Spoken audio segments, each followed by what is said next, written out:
Ooh, I'm sounding quite crisp in my headphones. Okay. Am I late? I'm not even late because we had it for 1, right? There's me. I see me. Comment what color my shirt is so that I know that this is actually live. Shout out to all the Peckerwoods in the chat. Is that what I should start calling my my fans? No? We used to call them meth heads. I don't even know what happened to that. Meth heads. The meth head era is long gone. The wood pile. But then it's like a white thing. Like, I think it's funny when they call me the fucking Woodmaster General or whatever it is. I forget. Hawila is always calling me the Wood General or something like that, which I think is hilarious. But if I was the one saying like, yo, shout out to my wood pile out there, I mean, that feels like it just might have a weird effect. Yo, should I rock this hat backwards while I'm on here? Hey, fool, I'm gonna rock this hat backwards? No, because look what I have to do to make it fit my head. I have to put it all the way on the last one. Dead homies, this is not a good look. This is not a good look. Watch. I love telling people about how big my head is. Check this out. Oh, see, that's actually decent, though. Oh, yeah, I'm looking kind of cool now. That's pretty cool. Now let's try forward. What's it say? I miss the old internet.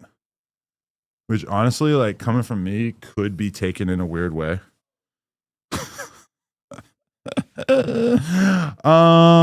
Anyway.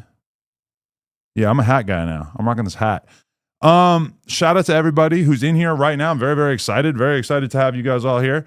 What we are going to be doing today is a stream in which I investigate literally millions of different topics that are of note to me. I know that the last time that I was on here, I basically just ended up talking to a bunch of my BMX buddies for a while, but that was a different type of stream. That was a stream that was done pretty much just because it happened to be that way. We were testing out the Instagram Live feature. Adam, who have you smashed the last few days? Wow, what a nice question. I did a scene with a girl whose name I can't remember. That was about the only one. And then I tried to do another one. Didn't really work out. I'm not really willing to tell that story at this time. So yeah, just to discuss that as far as the whole birthday concept. I know that birthdays are a thing. My deal, I told my wife, there's only 3 work days this week, right? Like Monday, Tuesday, Wednesday, and then Thursday is Thanksgiving, Friday, basically Thanksgiving too. So my whole thing was like, I don't want to have to take off a day this week when I could be doing content when I only have 3 days to work this week. So I took Saturday and Sunday. We did birthday stuff. Now, boom, it's Monday. I'm in the zoo. I'm hanging out with my people. I really should be posting this on story too, but I guess I'll just like wait until I start watching something. But man, I'm happy to be here. I just actually did the science. I did the math on my last stream in terms of like trying to figure out like an hourly rate and stuff, which personally I find that pretty motivating, you know, just to like kind of know that there's X amount of dollars that are not guaranteed, but that are likely to come in as a result of me doing these solo streams. And now I am excited to, tap in with you guys and to basically just have a good old time. So here I have my list of topics right here. One thing, oh man, I didn't actually get a link for this, but I'm going to find it right now. Jenny69. Should I start with that? Jenny69, Adam 22. I could start with that, but is that a little too niche? Did you have Friendsgiving? Well, we're supposed to do a Friendsgiving on Thursday. Or excuse me, on Tuesday. But I'm feeling a little weird about it because I feel like nobody's going to bring anything. And if nobody brings anything, then what are we even talking about? Because I don't want to be the only one having a party. Okay. I think I'm going to move back the Jenny69 topic right now just because I feel like it's a little bit niche and I would rather talk about something that's kind of like bigger. Okay, yeah, let's start with this. Let's react to Chrisean calling our good friend D-Mac. So D-Mac, Let me explain who D-Mac is. Let me actually put this on the screen before we actually even begin to talk about that. But basically, D-Mac is a dude who... D-Mac was on the No Jumper show before. I met D-Mac because I was hanging out at the No Jumper store on Melrose, right? And he came up to me, started showing love, started talking to me, and he basically just said, hey, F almighty suspect. I was like, whoa, what's going on? Who are you? But the kid was funny as hell. He was like super entertaining. So I was kind of impressed by him, but then also felt kind of weird about it because it's like, damn, if you really like a suspect op, then that makes me feel like I maybe should not be cool with you off rip. But ended up hanging out with him more and more. It turns out that, I mean, his excuse for not liking Suspect was pretty solid, if you ask me. Shout out to Suspect. But his excuse for hating on Suspect was basically just to say that he paid Suspect for a feature and Suspect never came through. Now, Suspect maybe has an alternate version of that. I'm not 100% sure. But that was what he told us. Fast forward to this. We see a 20 versus 1 going viral on the internets. And who is it but our boy D-Mac, who is frankly well known as a Crip out here in these streets. And specifically, I do believe that D-Mac is from the 90s. When I say the 90s, I'm talking about some neighborhood Crips located around 90th Street here in Los Angeles, right? Now, there's one thing only, really, that you're not supposed to say to a Crip out here in the streets of Los Angeles, and really anywhere, everywhere, all across the world. There's one thing you're not supposed to say to a Crip. And actually, if you look at this, look at the screenshot, you can see an emoji indicative of that thing that you're not supposed to say to Crips right here. Anyway, Chrisean Rock, as you know, she's been kind of going through it. Blueface apparently not interested in her anymore. Blueface, the famous Crip. And as a result, she's been hanging out with a lot of different Bloods. She was hanging out with Hood Trophy Bino. Now she's been hanging out in the jungles. Really, like, you know, she's an aggrieved woman who, from what I hear, has got some fire box. She's got some official box that all kinds of people, like Offset, just rant and rave about. You know, I've personally hit hella box over the years. And I myself am very, very curious about what Chrisean Rock has under the hood. What's her labia like? What is her clitoris like? I don't know. I haven't really been able to ascertain that. I haven't tapped in. But all I know is that she is getting herself in a lot of trouble because she is suffering from a disease that I've actually seen a lot of women suffer from over the years. Heather Sanders, I'm talking about you, which is that she's hanging out with a dude. He's from a hood. So she thinks now that she's able to officiate gangster politics. In the case of Heather Sanders, she's got this zesty Hoover walk-on named Zerel that she hangs out with, that she's been engaged to for about 2 decades now. And that didn't take long for me to mention T-Rel. But that's one thing, because at least they're married. So her false claim in Hoover is, you know, at least there's something to go on there, because, you know, they're engaged for like over a decade. But as far as Chrisean, I mean, she's been getting tossed up by some Bloods for like, I don't know, like a week or something. Like she barely even knows these guys, but she's clearly being influenced by the way that they talk. You know, even the Bloods who seem polite on camera and you don't hear them dissing Crips or whatever, behind the scenes, obviously they're saying all the stuff that they want to say. So Chrisean is privy to that information. She's hanging out with all these Bloods behind the scenes. She's hearing them say the C word. She's hearing them say all this different stuff.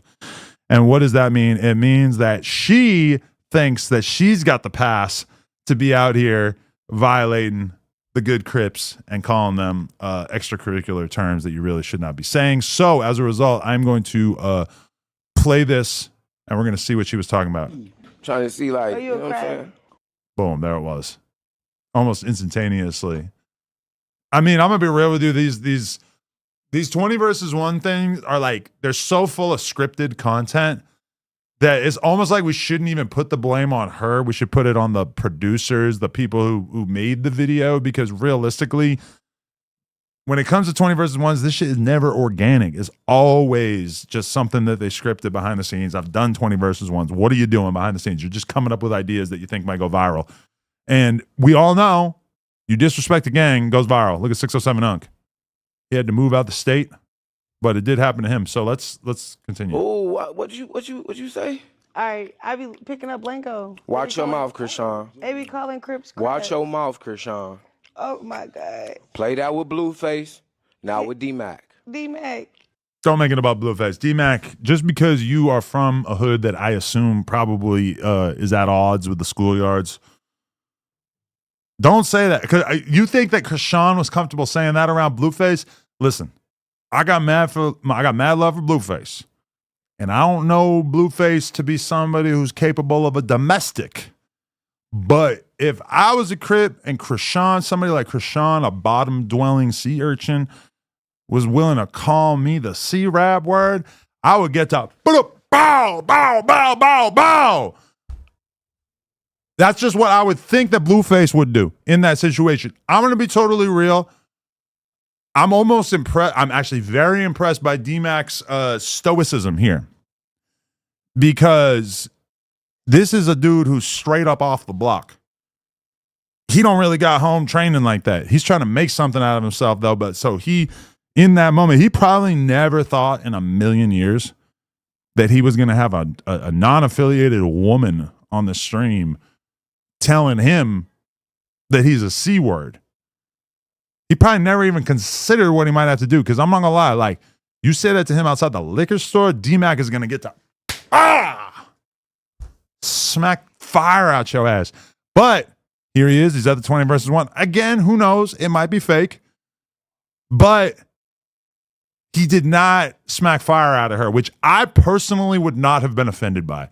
I would have got on this podcast. I would have said, D-Mac, you got to grow up a little bit. I don't approve of you smacking the shit out of women. But to be fair, Chrisean is almost not a woman. She is like, she's kind of so, like, just such a cryptic, evil person that I kind of am tempted to put her in the non-female category. She's almost like a, I don't want to say animal, but she's just so animalistic that it's like, if he were to smack her, I just wouldn't feel the revulsion that you're supposed to feel when you see a man hit a woman typically. So shout out to D-Mac because he held it together in a situation in which a lot of people would not have. So much respect to him. Why is you crying? I don't know nothing about the politics. I ain't crying, but you know about us. You know about all. I don't know nothing about the politics. I mean, literally everybody on the face of the planet knows enough about the politics to know that the Bloods and the Crips largely do not get along. There's not a lot that needs to be done to make that clear to you, right? You don't need to know anything. And you spent all these years around one of the most notorious Crips from Los Angeles. You obviously know what terms can be said that will be considered offensive to said Crips. Now you hanging out with these Bloods and you're starting to feel like you got a pass to be violating.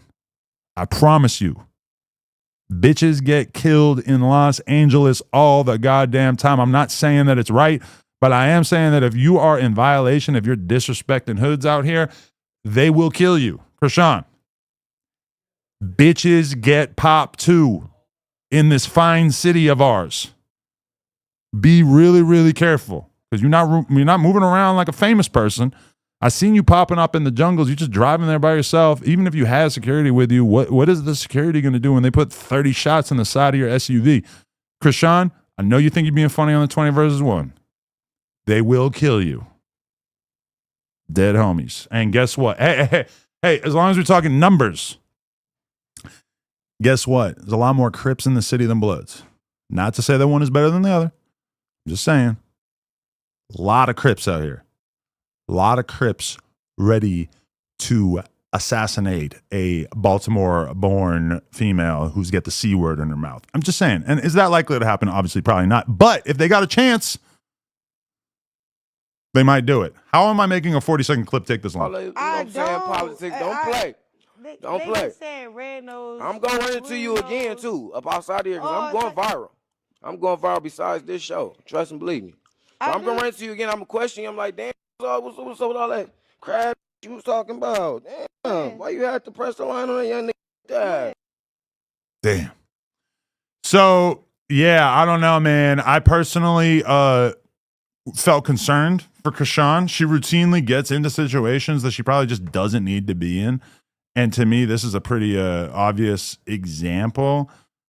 I worry for her because, I mean, look at the 607 Unk. 607 Unk left the state after he used the S word towards Munchie B, which is literally the exact inverse of this situation right here. You know what I'm saying?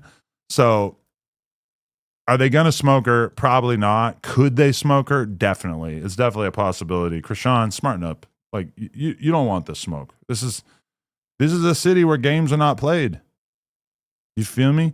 Somebody said in the chat, we Donnie K. I got nothing against Donnie. I guess I'll just speak on that real quick. A few people were making note of the fact that Donnie, who previously worked at No Jumper, pretty good friend of all of ours and everything. I've been around him for probably 7 years. We had to let him go, and it wasn't anything personal. It was really just a result of us shutting down the store. His job at a certain point was primarily like hold down the store, stop doing the store, kept him employed here for a period of time.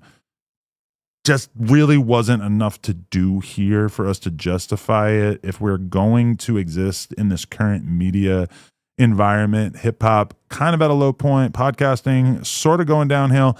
To me, it just feels like, we got to run our program as tightly as possible. So, yeah, I don't like it, but we had to let him go. And I fuck with Donnie, though. He didn't say anything from what I saw. I seen all these pages clipping everything that was being said on there. He didn't say nothing that I was like, oh, that's fucked up. So, yeah, no hard feelings.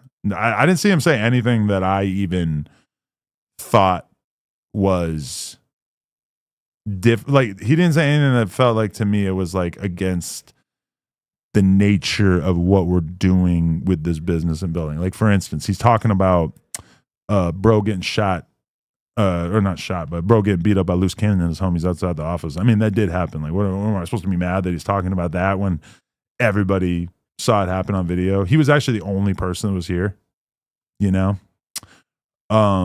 so how could I be mad at him about talking about that? Yeah. I didn't see anything else. I did see Dejan claiming that Donnie said that he basically like agreed with the idea that Donnie or that what's his name? That Dejan got shot. I saw Dejan trying to basically say in a comment that Donnie agreed with the idea that he got shot. I didn't hear that. And in addition to that, I will tell you that is 100%. I don't believe for a second that Donnie thinks that.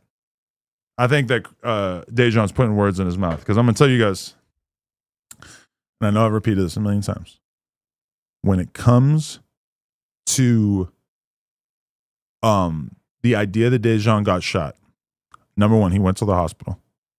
They were not able to find any injuries. After that, he tried to file a workers' comp claim. They denied it because he didn't have any injuries.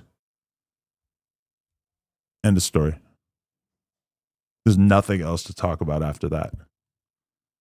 If you had gotten the tiniest little fragment of a bullet, if the tiniest fragment of a bullet went into your body, the hospital would have been able to find it. Right? I mean, think about it. Like, and even right there, like, I mean, what are we talking about? Like, normally when people get shot, it's a pretty significant thing, right?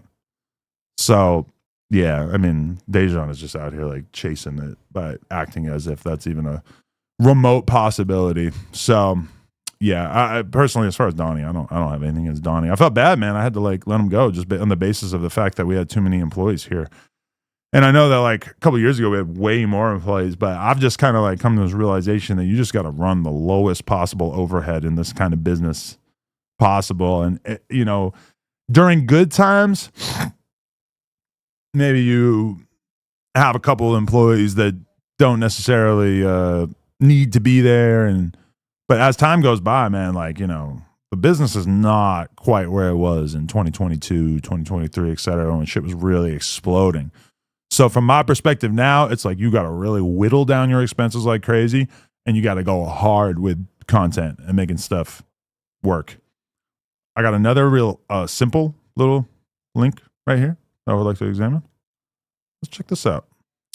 So Los Angeles-based podcaster Smack, who is freshly off of some viral controversies as a result of, having told the mayor about the Hoovers pimping out underage girls on Figueroa. Well, Smack is from an adjacent gang called the Troubles, who are actually allies of the Hoovers. That didn't stop him from telling the mayor that she should, investigate and apprehend the people who are committing crimes over there. Really, Smack is a truth teller. Smack is a good guy. Smack is somebody that you can count on to stand up for what's right. The problem is Smack is broke. Smack has no money. Back on Fig is a break-even operation. And as a result, T-Rail can't even afford to put this man in an Uber to travel from South Central to Woodland Hills so that he can appear on Back on Fig. And as a result, Smack now has been taking the bus to work. So here we go. Let's check out Smack having a good old time on the bus. On BD on Vice Lord. On BD on Vice Lord. So that's basically him stealing catchphrases from... Josh, you leaving? Okay, so if I got to troubleshoot that... Okay, cool. Thank you. He's saying on BD on Vice Lord. Basically, Smack has a huge hard-on for 607 Unk. Reports going around claim that he actually wants to swim upstream inside of 607 Unk's Dookie Canal. That's how lowbrow his attempts at getting clout are, is that somebody like 607 Unk is basically a goat to him. But yeah, he's stealing Unk's catchphrases, which is really kind of sad. I'm gonna do the content on myself in case somebody try to get on the bus. Vice Lord. So I woke up this morning, everybody was gone. So instead of me calling around and doing all that, I grabbed my vest and I jumped on the bus. Nigga, I'm on my way to go get my bike. I'm gonna run the content on myself. Documentation is better than conversation. Hello. I want you guys to think about this. I haven't taken the bus in a long time. Actually, I'm curious, how much does the bus cost in LA? $1.75. That's a good deal. I'm not gonna lie to you. I used to live in New York, and when I was living in New York, I would take not the bus. I would take the bus from time to time, but I would take the train all the time. In New York, incredibly normal to take the train. I would take it, with my bike, without my bike, whatever. You want to go to dinner in the city? This is before the Uber era. You were just, you were taking the subway or even the bus. Then I moved out to LA and I realized nobody takes the subway. Nobody takes the bus. No shots at all to the people who do. I'm not really talking about you. I'm talking about people who are up. And I'm not saying that nobody watching this is up, but what I am saying is that there's a lot of people who take the bus, but they're typically in Los Angeles, they're more on the broke side of things, and this is 0% shots at people who take the bus. I'm just saying very few people who've got money take the bus or the train in LA. It's very, very, very uncommon. Smack probably could have took an Uber for $20. He needed to save $18 because he didn't have $18. So he hopped on the bus, taking the bus, got to take the bus all the way to work. That's the fucked up part about it, is that it's probably going to take him 4 or 5 hours to get to Woodland Hills from South Central. It's not like it's just over a few seconds. It takes a while. And not to mention, this is a dangerous gang member. This is somebody who not only reported to the mayor about the Hoovers, but also is just a dangerous gang member himself. He could get popped on the bus. This is a real possibility. So I am concerned about him. I think it's kind of messed up that T-Rail's out here living a lavish life of G-Wagons and fancy vacations where you watch Paul Pierce bang your wife or whatever, allegedly. And what's even worse is that Smack got kicked off the bus. kicked off the bus for taking pictures with his club vest on. What is DT Nephew the Set? Is this like a... This looks like it's like some sort of motorcycle club fan thing account that posted this. I don't even know who posted this, but Smack got kicked off the bus because I guess he was taking pictures with his motorcycle club vest on, which doesn't really even necessarily make sense to me. But he was taking pictures with his vest on, and he got kicked off the bus. I swear to God, I do. So I'm on the bus. The two people got off, so I'm on there by myself. We stopped. Boom. A black motherfucker get on there. My phone ring. I'm like, hello? That nigga turns around, Smack. I said, God damn. He like, can I get a flick? I'm like, yeah, come on, fuck it. I said, man, he like, I know it was you from the voice. I fucking hate my voice. I swear to God, I hate.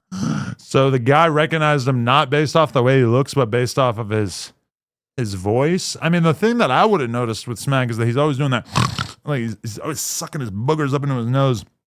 It's like the nastiest sounding thing ever. But yeah, I mean, I don't know. I guess Smack doing pretty bad money wise. So I don't really want to hear anybody telling me that these guys are doing well in life when they can't even afford to take an Uber. To me, that's pretty damning. Close all these windows. You like this house back here? Like, what is this? I don't know why this is my phone or my computer background. I really don't. I have no idea why it looks like that.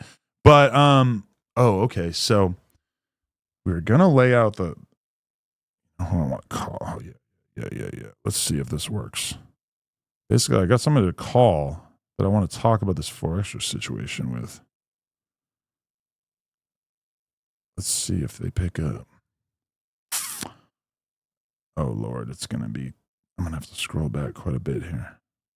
Where's Moneybag Rose? Am I going to be able to find money? Oh, yeah, I put them on my story, actually. All I have to do is look at my story.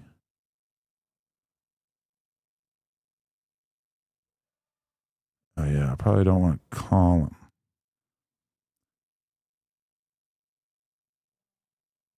Am I going to be able to find... Yo, I don't think the sound's working on the phone. All right. Okay, I found his account. That's step one. We got the Moneybag Rose Instagram account. Why can't I click this? There it is. All right, I got his phone number. And I want to call it. But I want to make sure that the audio is going to work first. Didn't tell you how to do it? Oh, shit. Nice one, Josh. So, okay, I'm not going to call him right away then. I'm going to have to kind of wait. Oh.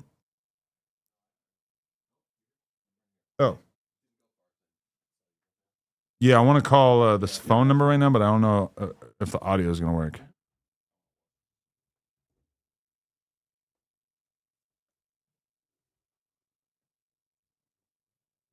Someone said, I'm glad you addressed that you're scared of Donnie because it could have got ugly fast. I don't know what you guys think I'm scared of. Like, Donnie honestly went on that podcast and told the truth from the clips that I saw. It seemed like he was just keeping it real.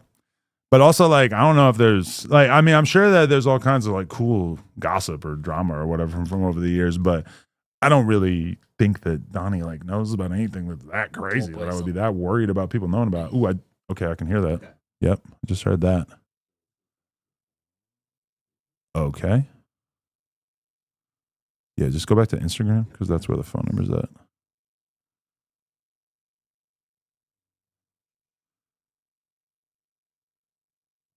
Yeah, and once we get them on the screen, I want to like, I'm going to drag. Yeah.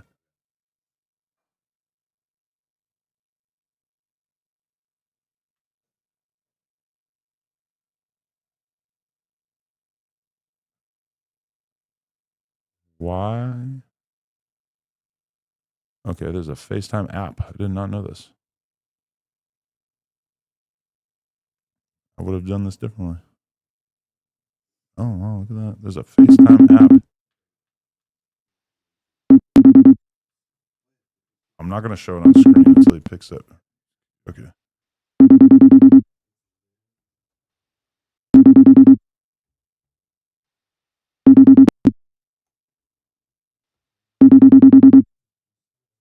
sure he's not going to pick up, and then he's going to call me back after, if I had to guess.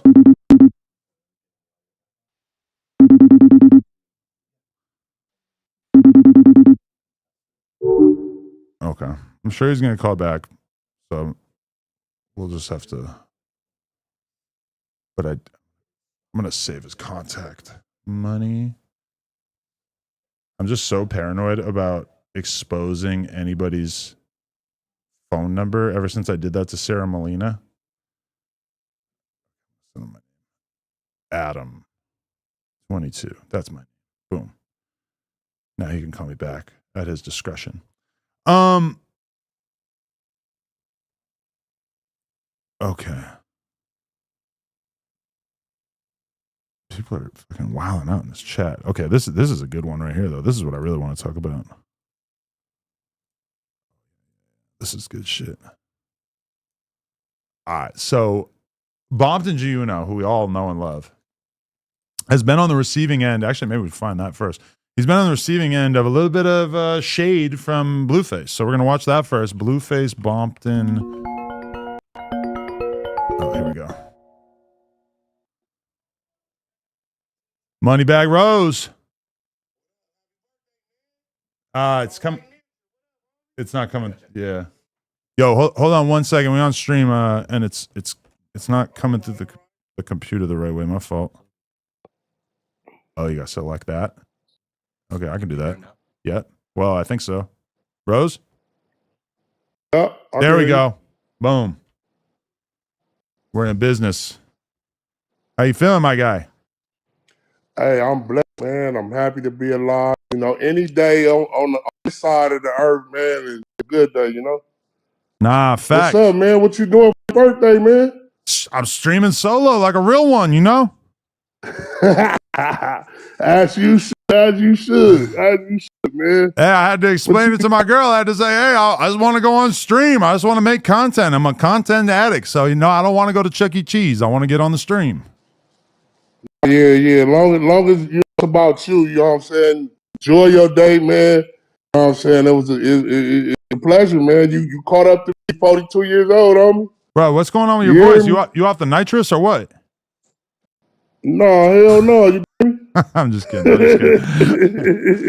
But yo, so this is why I wanted to tap in with you, because I feel like you got a perspective on some stuff that, you know, I've been very curious about, which is that, all right, we all seen you come out and basically tell DC Baby Draco that he was not welcome in the 40s anymore, right? No. I never said that. What was you just said that you didn't care for him? You didn't technically ban him? No, I spoke on behalf of the community, right? Mm-hmm. Like a lot of the shit that I had to say was like coming from the in the community, right?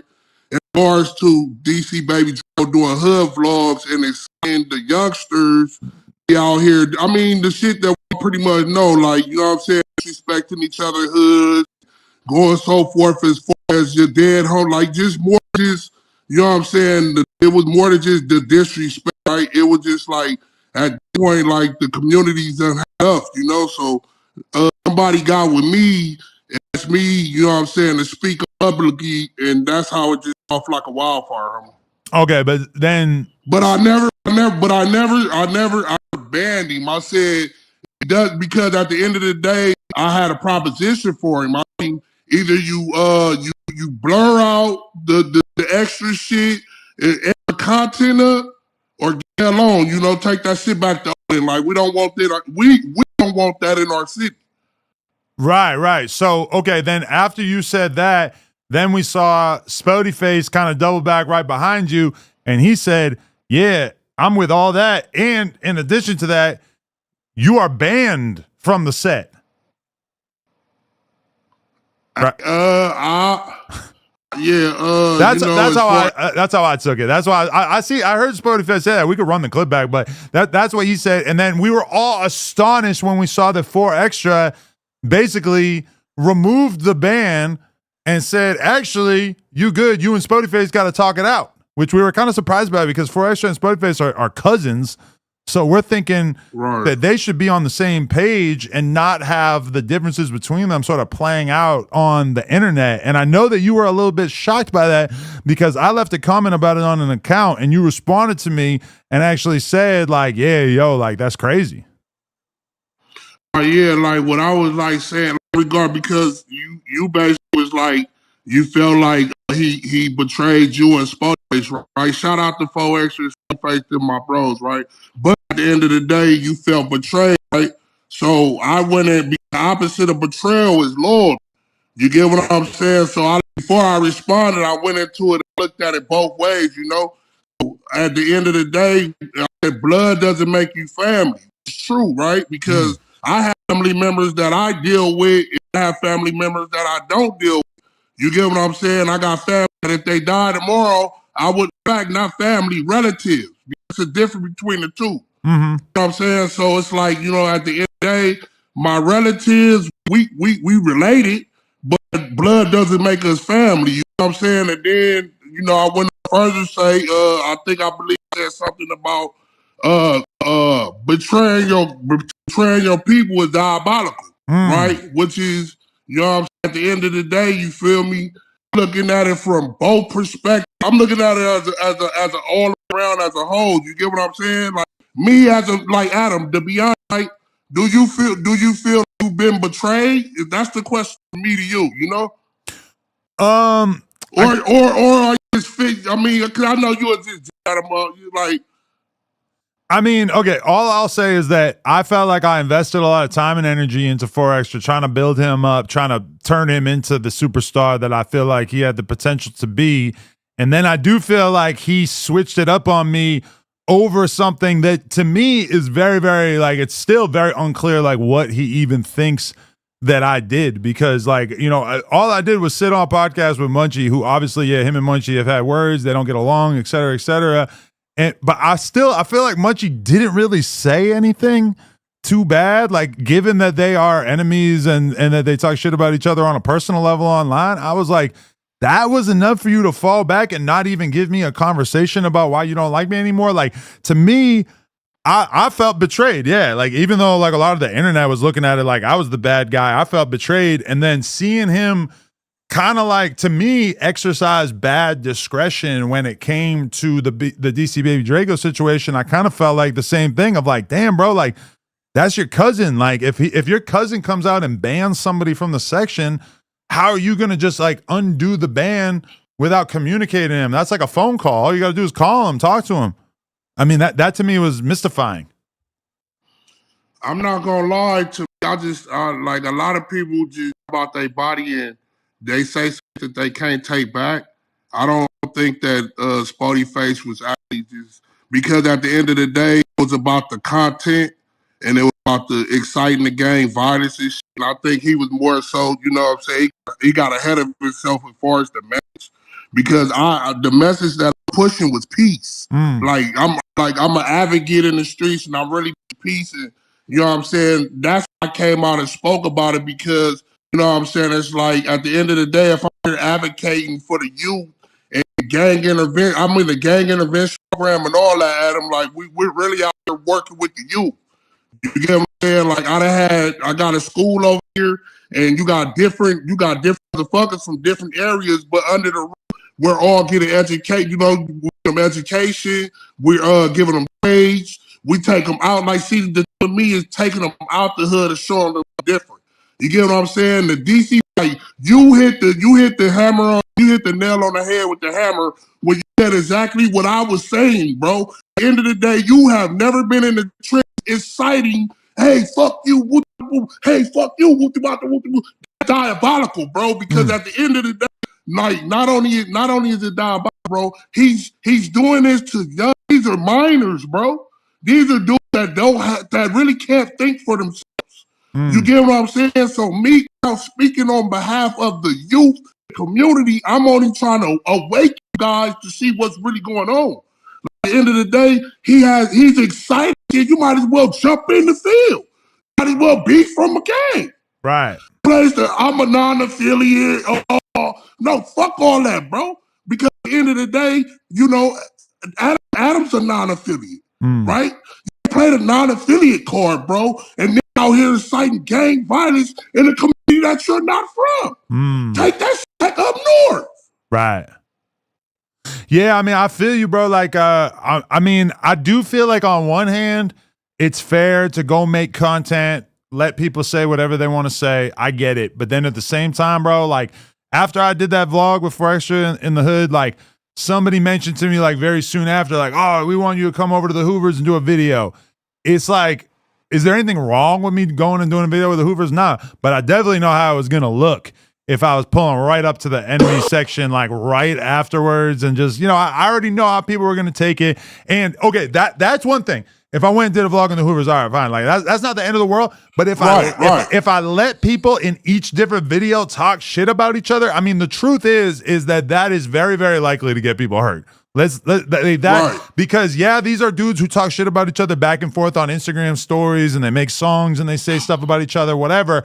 But it's like being an older white guy with a big platform, putting that on a pedestal and like really putting that out there, I could totally understand why people would feel a way about it. So as much as I don't think there's anything wrong with what DC Baby Draco doing, generally speaking, I do think he should be a little bit more careful about that. And that's why, like, even with Crip Mac, we always used to like edit it out if he would diss, you know, his enemies and stuff like that.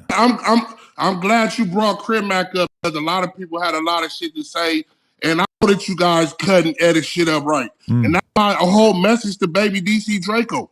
You have to stop filming, getting it, because they like, oh, you're a hater. I'm not hating on Ned. I'm not hating on Ned person on earth in regards to getting your bread. It's the way, like, you have to have etiquette. You have to have morals, bro. We're out here. You're out here. And you're not only, look, Adam, I'm the truth, right? At the end of the day, it looked suspect. It looked like police activities. Let's go into the depths of it, bro. Like, he arrested in somebody's hood. The police took camera, bro. So when they took the camera at the end of the day, we all know what happens. They go through film, bro. So you're just lining motherfuckers out here. Like, I had motherfuckers that tapped in me and said that Baby DC Draco actually knows what he's doing when he does these hood vlogs and setting motherfuckers up. Oh, really? That's where I got fed up with it at. Wow, that's interesting. I didn't know about all that.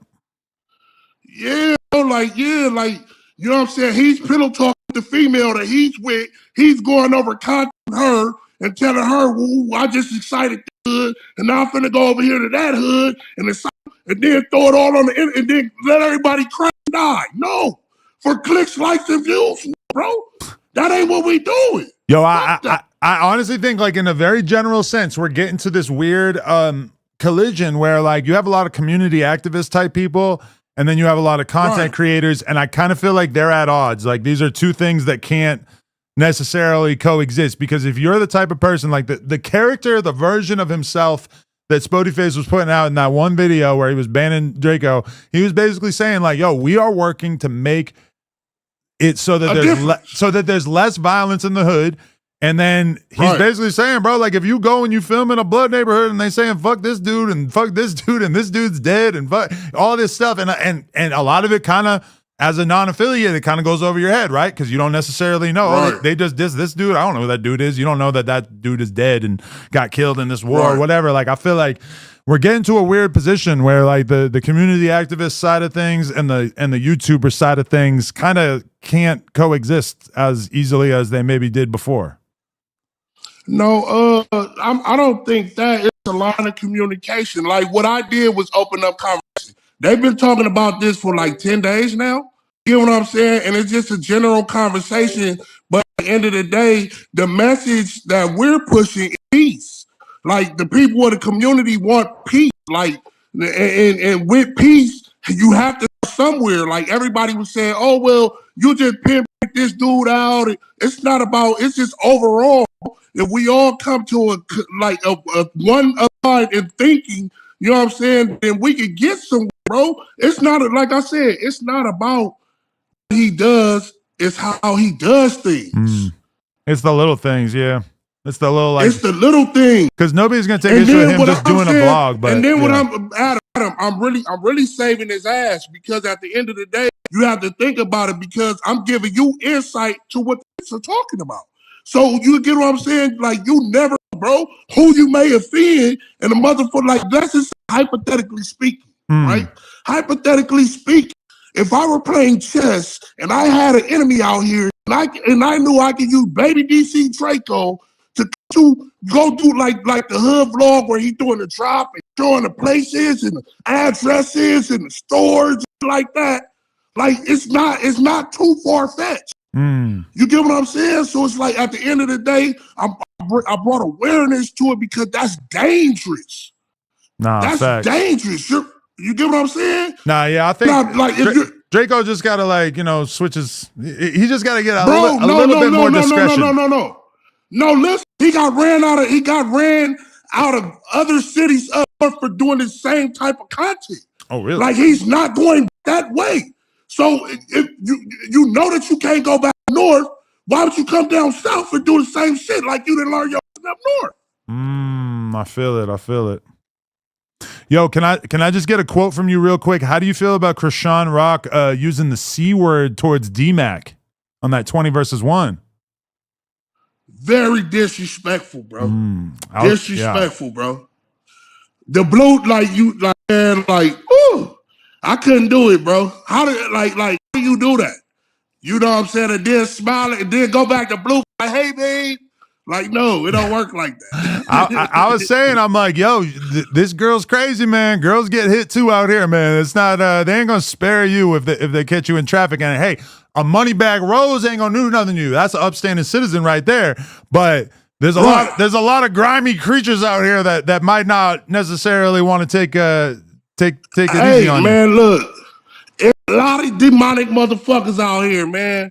You know what I'm saying? My message today is stay prayed up, homie. You know what I'm saying? Like, at the end of the day, you know what I'm saying, I'm not out here to miss. Hey, Adam, one thing I like about, like, you always giving me a platform, you know what I'm saying, to speak my truth, right? So at the end of the day, you know what I'm saying, let me give you your flowers on your birthday again. Hey. Salute, right? And at the end of the day, bro, keep doing what you do. Bro. You recognize the real, bro.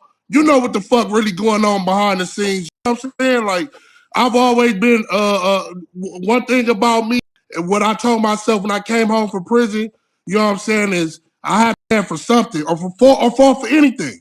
You get what I'm saying? So this is just standing on business, pushing peace in the community, trying to bring everybody together. Like, what is the solution, Adam? Do you got a solution? I don't know. Solution is tough.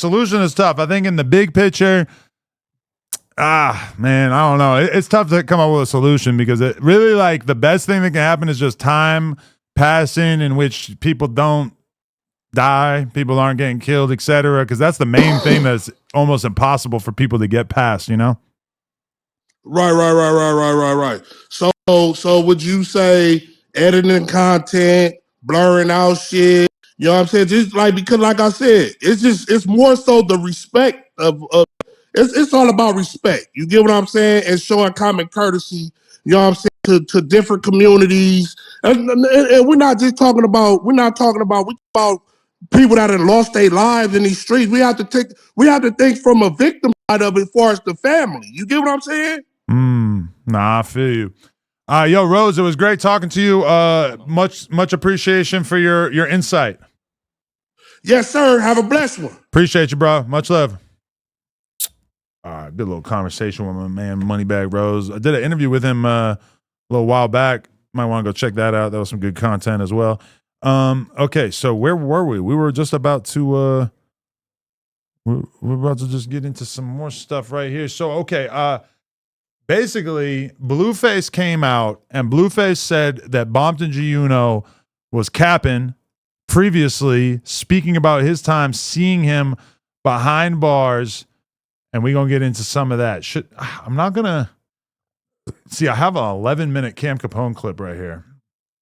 But let's actually just watch this shorter version right here. Blueface is laying up top, huh? Yeah. Face ashy and shit. Peeling and shit. Like, what's up with this nigga, bro? They're homies, fool. So, okay, he's saying that Blueface's face was ashy and peeling. I mean, I'm going to be totally real with you. I've been spending quite a bit of time around Blueface. His skin is moist. He looks fine. I don't know why so many people, myself kind of included, I don't know why so many people were like convinced that Blueface looked like he was dying. To me, he looks totally fine.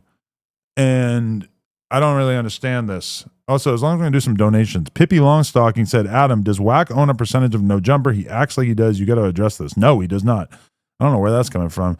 Shout out to Paul Pilato for the $5. Shout out to Local Trash Rappers for becoming a member. Shout out to everybody who becomes a member today. It is hugely appreciated, and I am reading all $5 messages. Also, shout out to Quick for saying happy birthday. Let's get back in this bomb, Juno. Yeah, well, his face was ashy. What was he?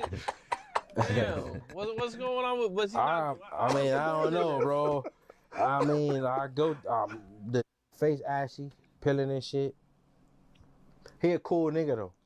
But one thing I can say, like the he was around, they wasn't really like lacing him up though. Like as far as prison. So in terms of the phone, it's like it's skipping. Like if I'm sorry to the people out there, but I'm like, look, I'm moving. It's not really like moving that well. I don't know if you want to like reattach it or something like that. Go. His prison etiquette, trash. It was trash. Man, he seemed to be. He made the internet recently, man. He got some. I don't know if you've seen him since then when you was down that last time. He got some big ass tattoo on his face. People trying to figure out what it is on his face. Did you either one of y'all see it? What is it? He got his hood on his face. Okay. But what I'm gonna say is, on rules, nigga. Ask Blueface. Blueface is laying up top, huh? Yeah.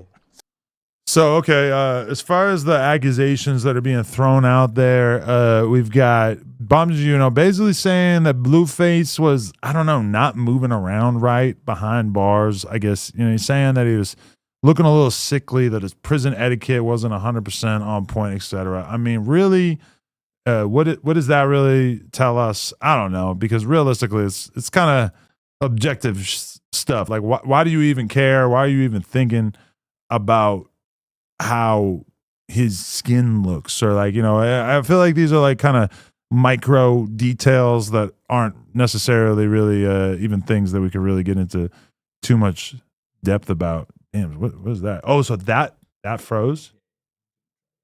Okay, we're figuring out why the screen froze earlier, just so you guys know. Yeah, we got a frozen money bag. Yeah, because now it should just be showing the screen, huh?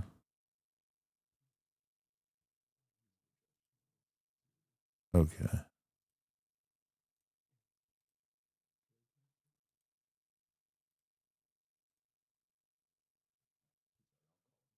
Word, it's all good. I don't want to spend too much time trying to fix it. If I have to call anybody, I'll probably just do it. It would be nice to get it working, but also, yeah, if it's an easy fix or whatever. Okay, so then now we got Blueface responding to Bonton Juno. Blood Rapper. interview? Talking about, yeah, I seen him in there. I did see him in Delano reception, and he did not do all of that yelling or none of that, bro. What did he say in the interview? I didn't. You know, my city, my nigga Blueface, I look. I'm like, what's up, nigga? I seen it was Blueface. I'm like, what's up, nigga? He like, oh, what up?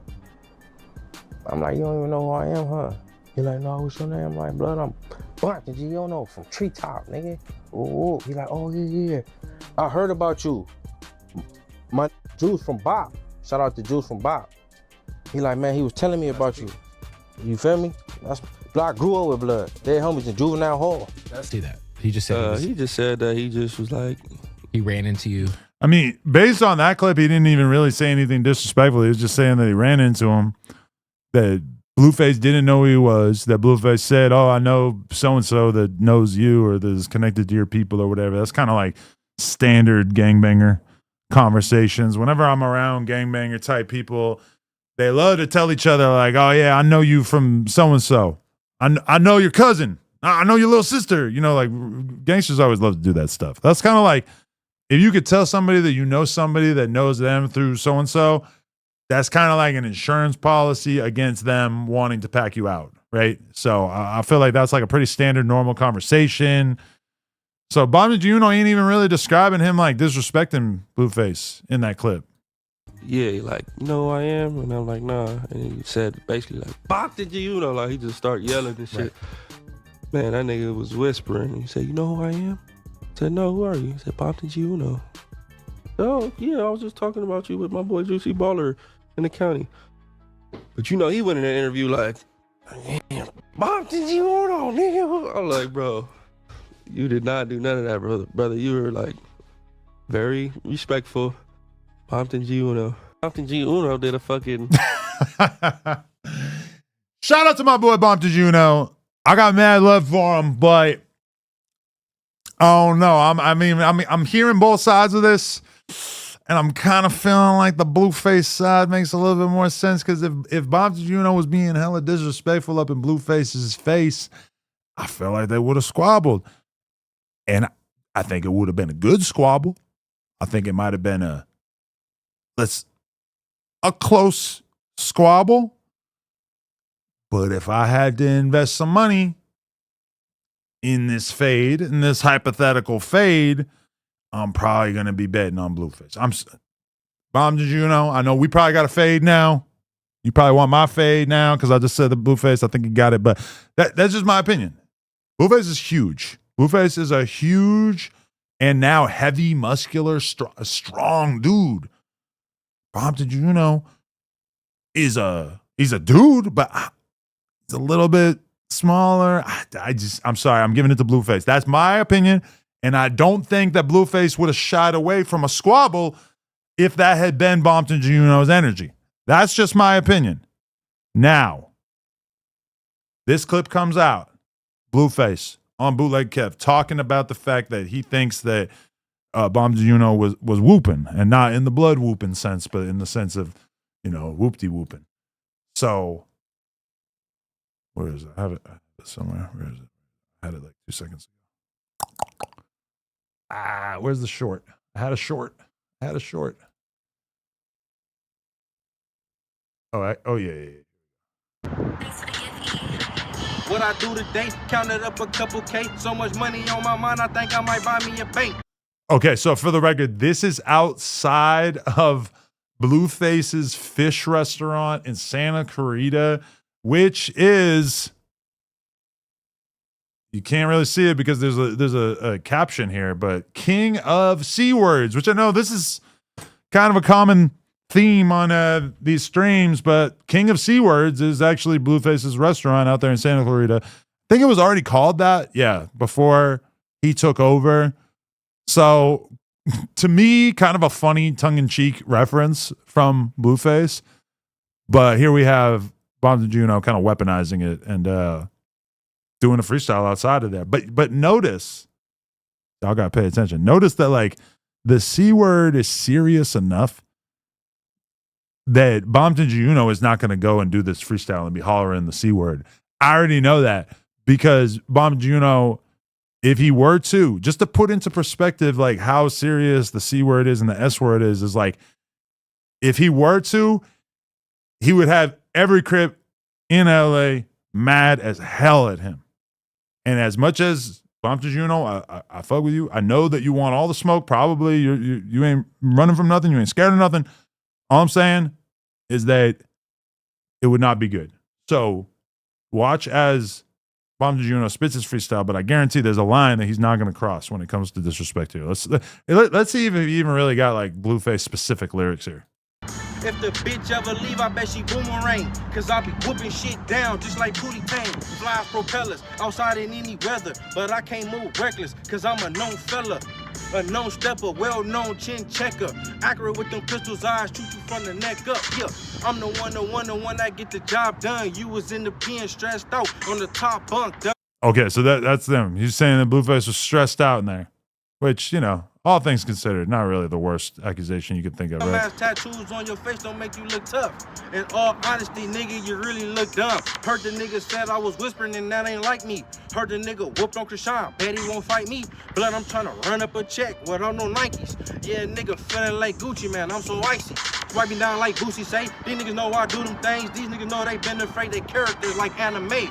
I ain't no Dalmatian bitch. We some pit bulls. I put in overtime to make sure that the whole clique full. Put in overtime to make sure that the whole clique eat. I be walking on shit like I got 6 feet. Bitch, a nigga viral as fuck, that's why they know me. Bitch, a nigga viral as fuck, that's why they speak on me. Gangsta shit only, that's how I'm rocking, nigga. I was gone a couple months and I'm still popping, nigga. Gotta watch these niggas, they either hating or jocking, nigga. But I'm never tripping cause I keep the pistol in pocket, nigga, on me. But, you know, nigga, yeah, I ain't. Did I say it loud enough, nigga? Was I whispering? Yeah.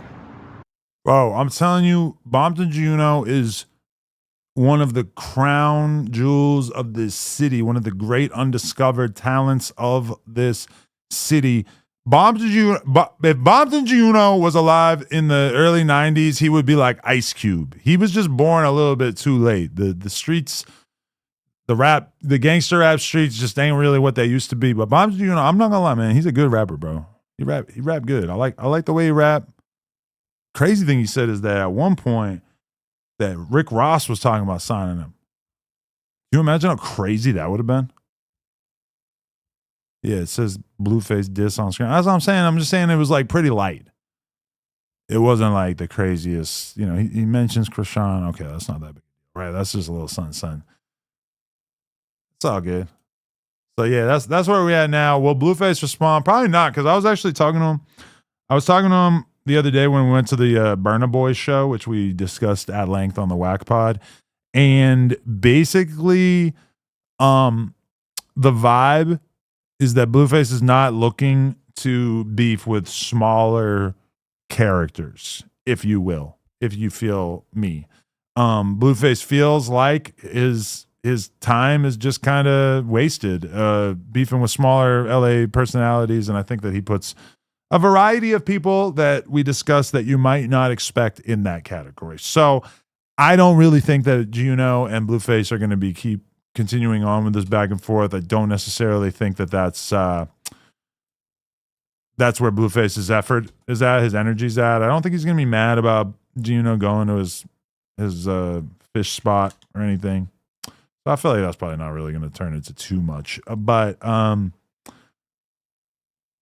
okay. So people are trying to put a narrative on Blueface, and they're trying to say that his show bombed. So we're going to take a look at that as well. We have a 26-second clip right here of people claiming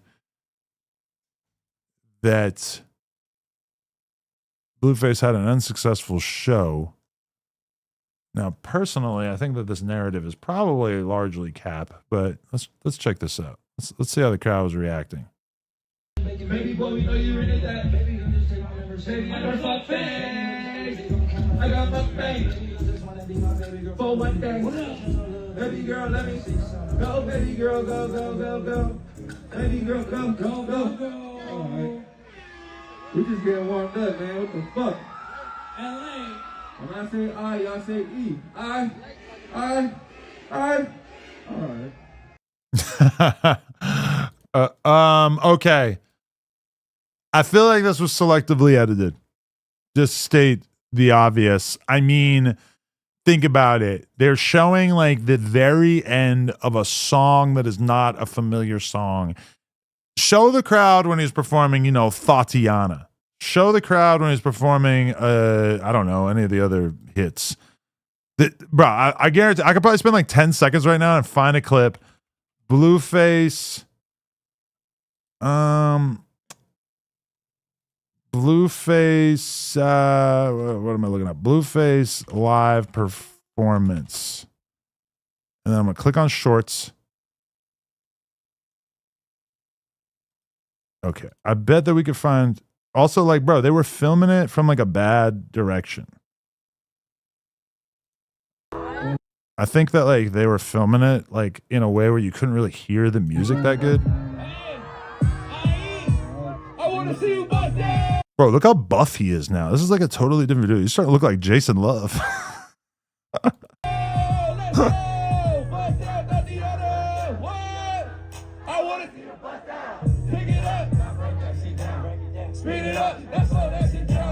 I mean, we can't even see the size of the crowd, so it's like kind of hard to get an idea of like what the energy was truly like, right? Baby, can I put it in? I already nutted it, I cannot pull it out. Baby girl so fire, I just had to blow her out. Let's go. I just want a bitch that I can chase around the house. I'm gonna get you, start running from this dick, boom, fucking on the shit, soon, bitch, you gon' I mean, look at. Let's see. Okay, so actually, no, this is interesting. So, new Blueface video, 4 million views in 2 weeks. That's serious, baby girl. That's the new song. That by the end of it, the reaction wasn't that crazy. 20 women versus one rapper, Blueface and his grandma. 94K seems kind of. I mean, I guess it's only one day, so it's not really like we can make that big of a statement on that. But look, wait. So this guy hasn't done a 20 versus 1 in quite some time. Look, 22 hours. So this one was 4 months ago. 720K with Lil Rodney, who I'm not even necessarily familiar with that. But look, Suburb Baby. Who is Suburb Baby? Bro, there's so many people on the internet I don't know about.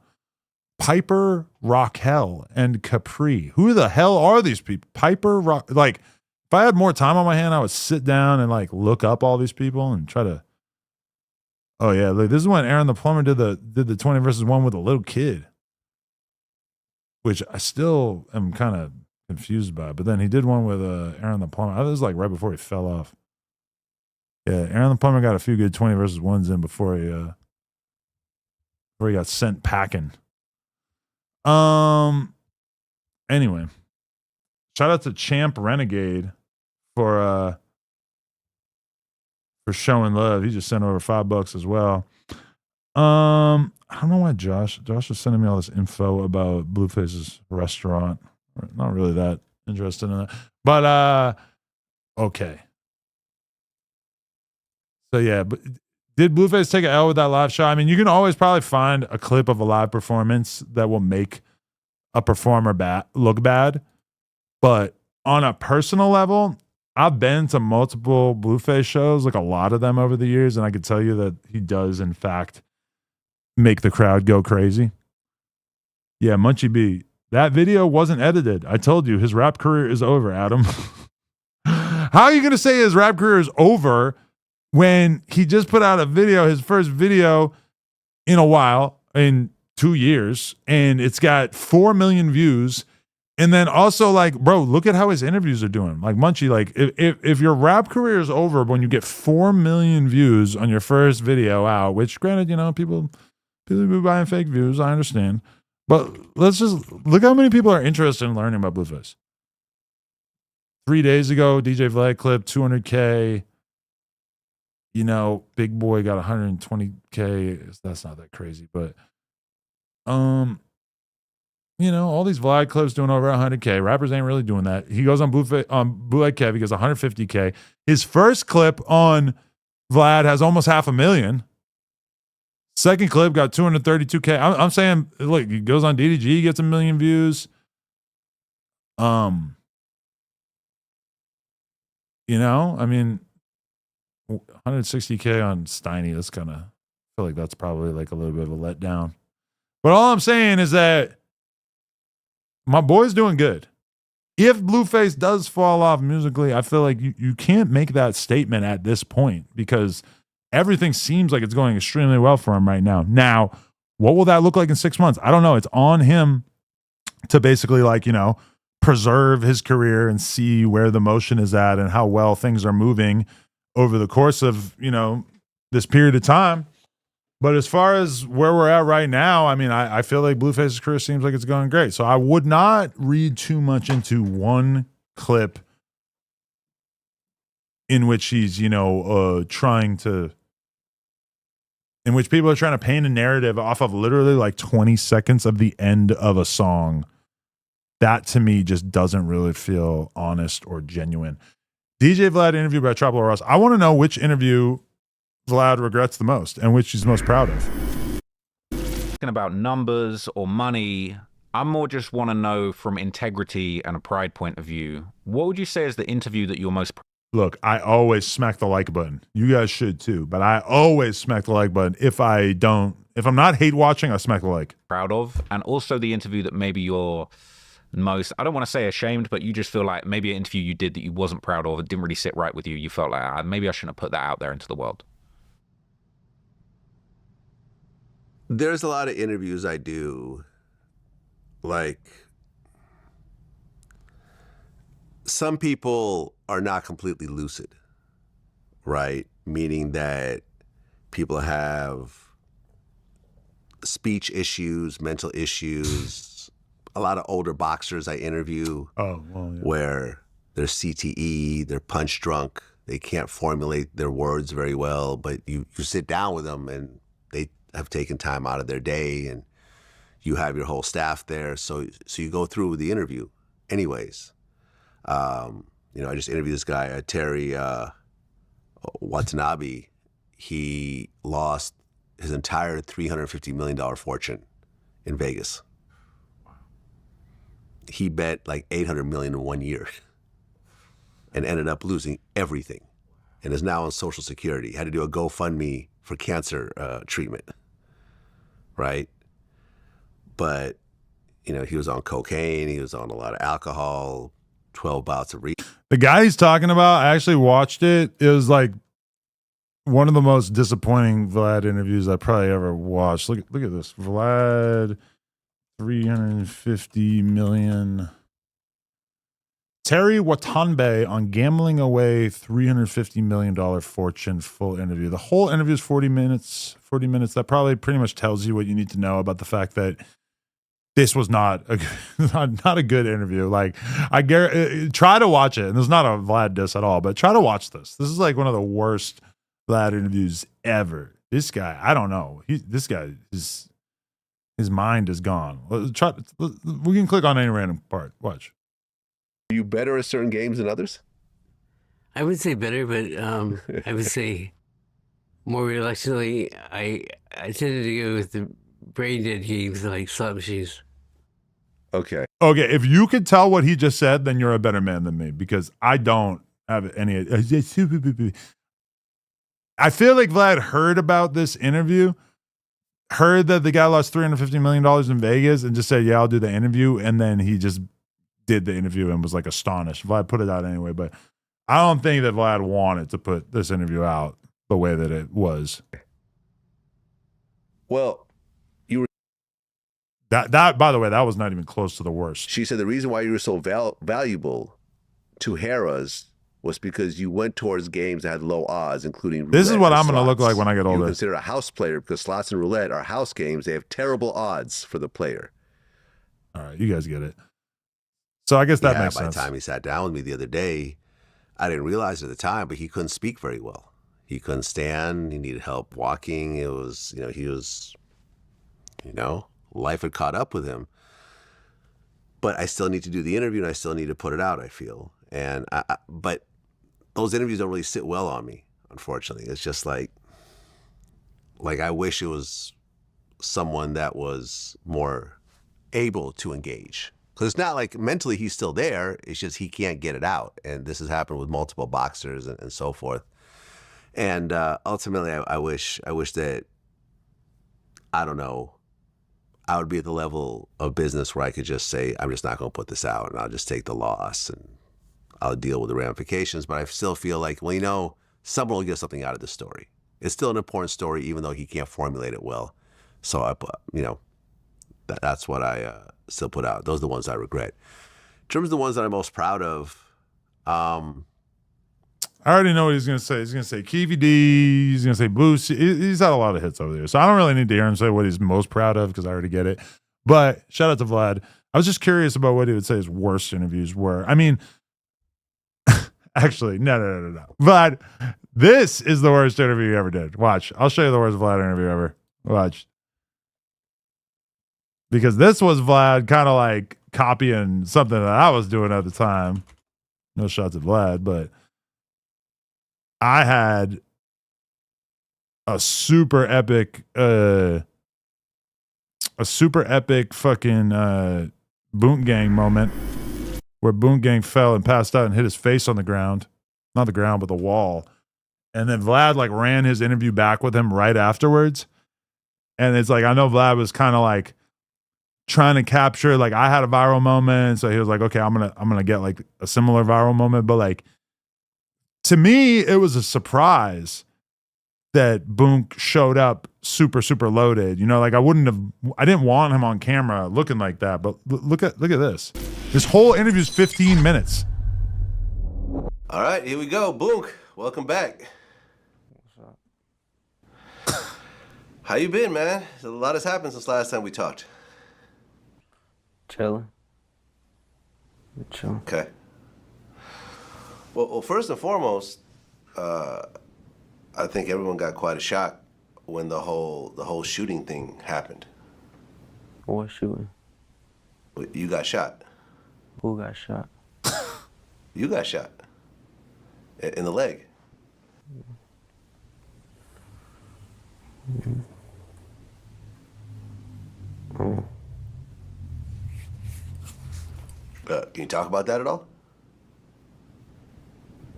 I don't know what you're talking about. Well, since last time we talked, you made a big splash. There was an edit right there. Like they had to do an edit. Like what?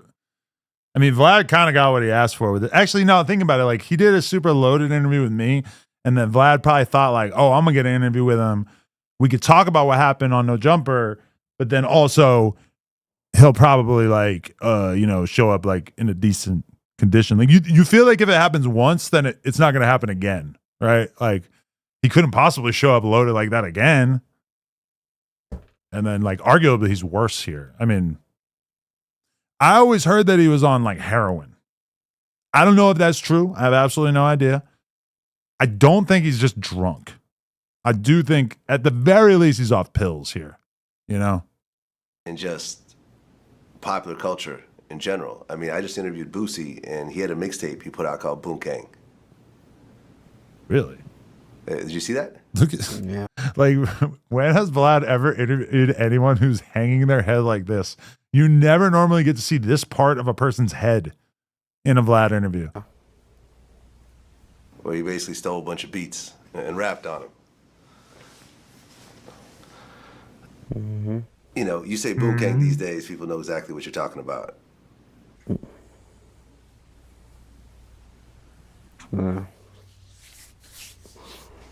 I mean, are you okay right now?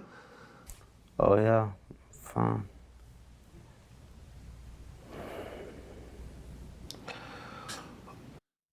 You feel me? It was a sad era.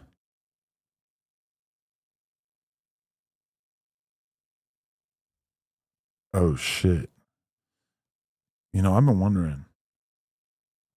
You think a Grand Chat Wizard is I guess Grand Chat Wizard, if you look at like where it says that he's from, it says Australia. Oh no, I guess there was a deposition with Grand Chat Wizard. I didn't listen to it, but they're saying he has like a strange accent. So maybe that is okay. So basically there's a new feature on Twitter where you can tell where people are from, like where their account is from, you know? And right now, a lot of people are getting exposed for like, there's a lot of like Kendrick Stan accounts that like are from Pakistan or India or whatever.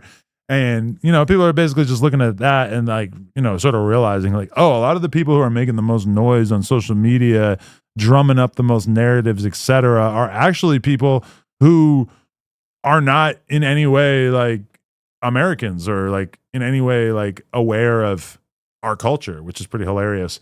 So yeah, that's something we've been going through. And there was a post I saw somebody make about how Grand Chat Wizard, who is also, I believe, the person who runs the Academics TV Twitter account and Instagram account, it says account based in Australia. So I don't know if that's 100% true, but that is very, very interesting. And I think like from what I know, I don't think anybody's like talked to Grand. Like, I don't even know if Academics has like talked to him on the phone, as far as I know. So that's kind of crazy.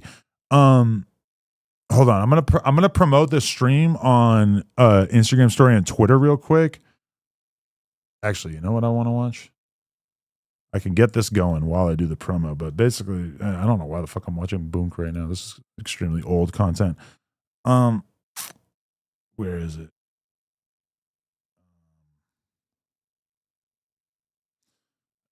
Okay, I just have to look it up. It is called No Jumper Blueface Jenny 6'9".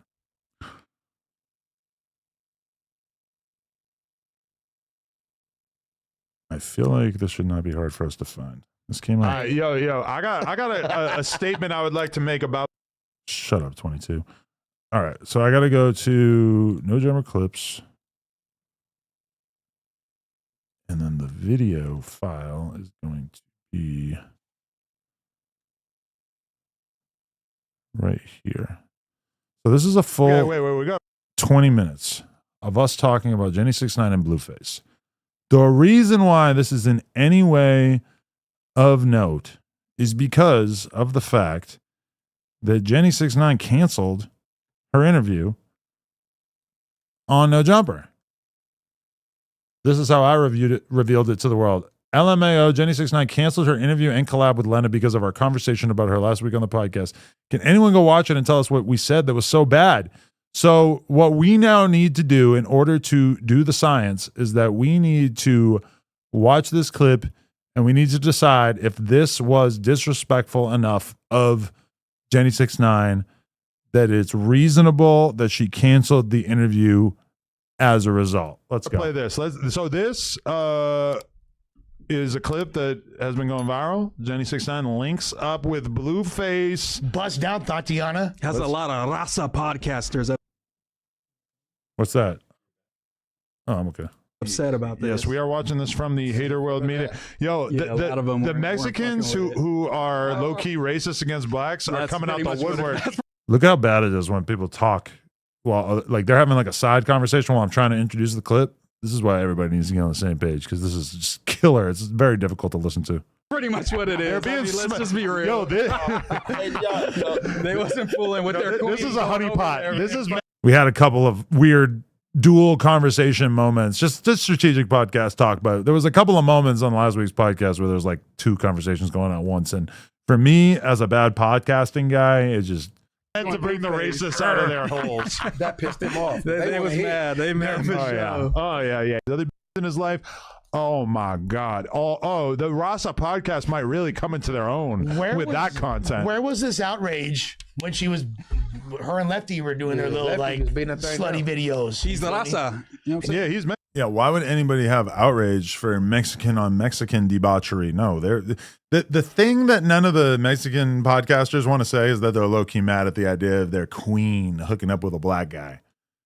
I'm just going to state the obvious that is a very troubling idea to a lot of Hispanic content creators, but they don't want to say that because they don't want to come off as racist. But that's the whole sub narrative of this thing. Just so you know, he can do whatever he wants. Exactly. That's what.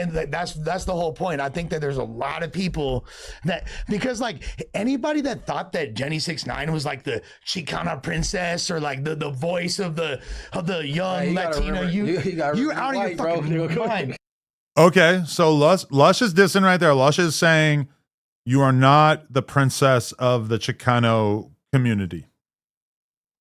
Fair enough.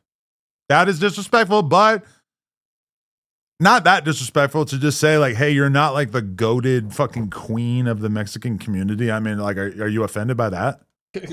No. I don't give a fuck. I don't give a fuck. Keep going, Lush. Keep going, Lush. Man, them. You feel me? The fuck? What? Nah. Man, Lush, man. Listen, keep going, bro. Listen. You cooking. She talking about I'm the no. They trying to like put her in this exalted. Got any calls? Yeah, for sure. She for sure got calls. Okay, can everyone stop talking about this and then we'll play the clip and then we'll talk about it? Not in an exalted position. No, you have to promise that you're going to not talk during this, Lush, because I feel like I'm going to press play and you're just going to start talking. Cheers. I know I'm being a little like overbearing right there, but am I right or am I right? Like, Lush is just fucking lining up to just yap over this one. I'm going to put it like this so you can see us better.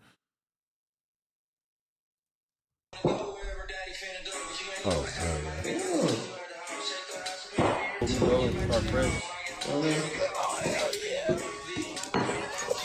This is like my 20th shot.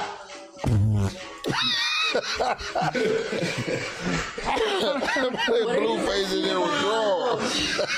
This man. Let's go, this man has Blueface. asthma. Get it. Yeah, you guys, I'm awake right now.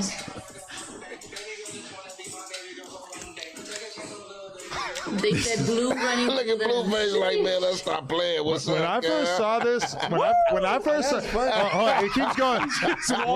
When I first saw this and I pressed play on it, I thought she was about to say, "It's happening." Yeah. Like that's. I actually thought that she was parodying it. Just for the record. Hey, they mad. They know he beat. Nah, man, they can't. What time is it there? My body count is 2.5 right now. That's crazy. You know, But here's the thing, though. Will.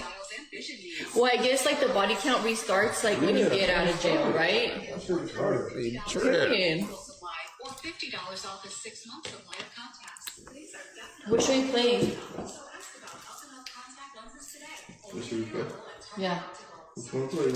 Her ex-husband is sick. Oh yeah. He's Fuck, throwing up at home. he from Riverside. He definitely pissed. She's digging a hole in the ground right now. So you don't get out of this fool? This fool. Fucking broke, fool. Dude, you're fucking broke. You're down bad. Fucking down bad, fool. Let me see. What is this? Pandora? No, SoundCloud. Personally, I'm just going to throw it out there. But once you have spent time grinding on the lap of a rapper while proclaiming that you are 20 shots in, I'm sorry, but like to me, at that point, you are making it clear that being taken seriously and not being, disrespected is not high on the list of priorities. You know, I do porn. Every girl who does porn has to be able to laugh at themselves a little bit because you realize how hilarious it is that you're letting people put their dicks inside you, that you're sucking a dick, etc. On camera for money. I mean, it's funny. It's like, you have to be able to see some of the hilarity in that. And my problem with this is that I'm watching Jenny 6ix9ine like do all this, and it's like, whether you like it or not, you are playing the whore. You're playing the hoe. You're taking on the role of the slutty girl who's grinding on a rapper, sitting on the lap of a rapper, taking 20 shots with a rapper. You're acting like a hoe. That's the whole point. I'm sorry. It's just like, I don't understand how you could like look at this and then say, hey, like, I feel like Adam was talking disrespectful of me. No, I was like accurately describing what you're doing. And if anything, I tried to shoot you some bail. Okay. We got to keep going. This man. Let me see. Follow my SoundCloud. What should we listen to? You gave her SoundCloud to play music? Okay. Ain't that weird? No Spotify? That wasn't even the good clip. That's one of her twerking. Hey, hold on. porn. Why are you still using SoundCloud? Sitting on his lap all that. Wait, but what's great, what's amazing about it is how she is so out of pocket, taking 20 shots. She's turned up, she's talking, etc. And he don't give a he's just chilling. He's acting like he's with a regular ass bitch. He don't give a at all. And she seems like she's ready to do anything. It happened. When she was twerking in front of him, he livelied up a little. Okay, now I can understand how that could be taken as offensive. She looks like she's ready to do anything, but she does. That's an accurate reading of the clip. You're acting like you're a slutty girl that's having a lot of fun with a rapper. Down to have a good time. You're single now. You were in a relationship for like 10 years before this. Now you're single. You might want to, have a good time with this guy. You're playing that role. There's one little clip, but he really, like, you're right. Because he really be knocking down hella celebrities, bro. Like he fucked Coi Leray, Meg Thee Stallion, all these different random famous, A lot of people hit Megan, bro. Yeah, but I'm just saying, like, That still counts. He's like, if I was in his position, I would be the same way. Where it's like, you a famous girl just because she's famous. It don't matter anything else. You just got to check that one off the list, and then you can keep it moving. That's right. Yeah. I like that about him. I feel a kinship with him because of that. I think that Blueface definitely looks cool as here. You can't really hate on anything that's going on. He's about to smack Jenny 6ix9ine down. That's pretty lit. Jenny 6ix9ine, the fact that people have her exalted, like, nah, bro. She's like, drive down Whittier Boulevard right now, and there's 30 that are one BBL away from being better than her. I hate when people say this. Like, what drugs are you on, Lush, that you seriously think that Jenny 6ix9ine is not demonstrably hotter than the average girl selling pussy on the street? Lush, just Lush, be serious. I promise that is you show me them. I will make them all rich and myself at the same time.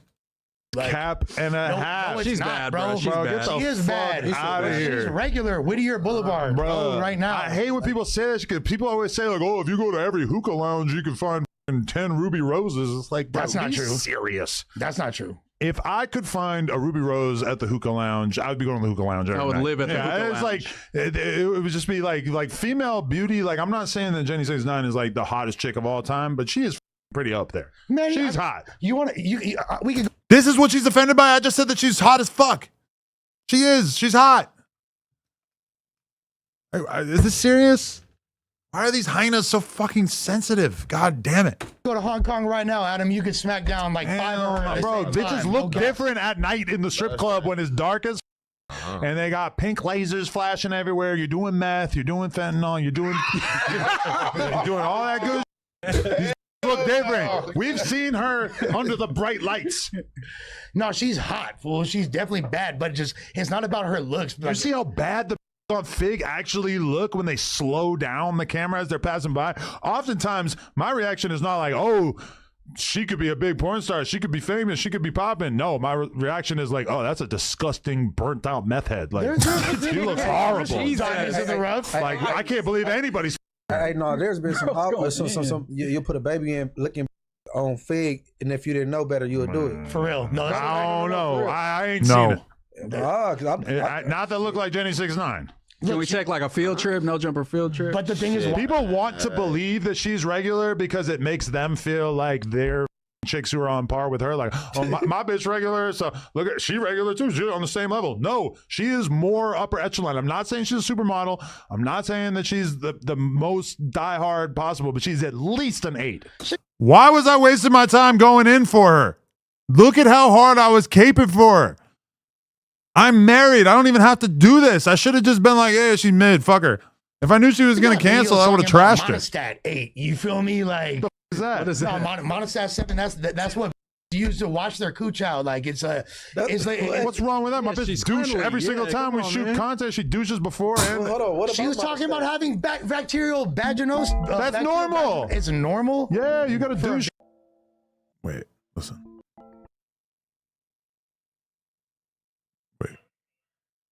Yo.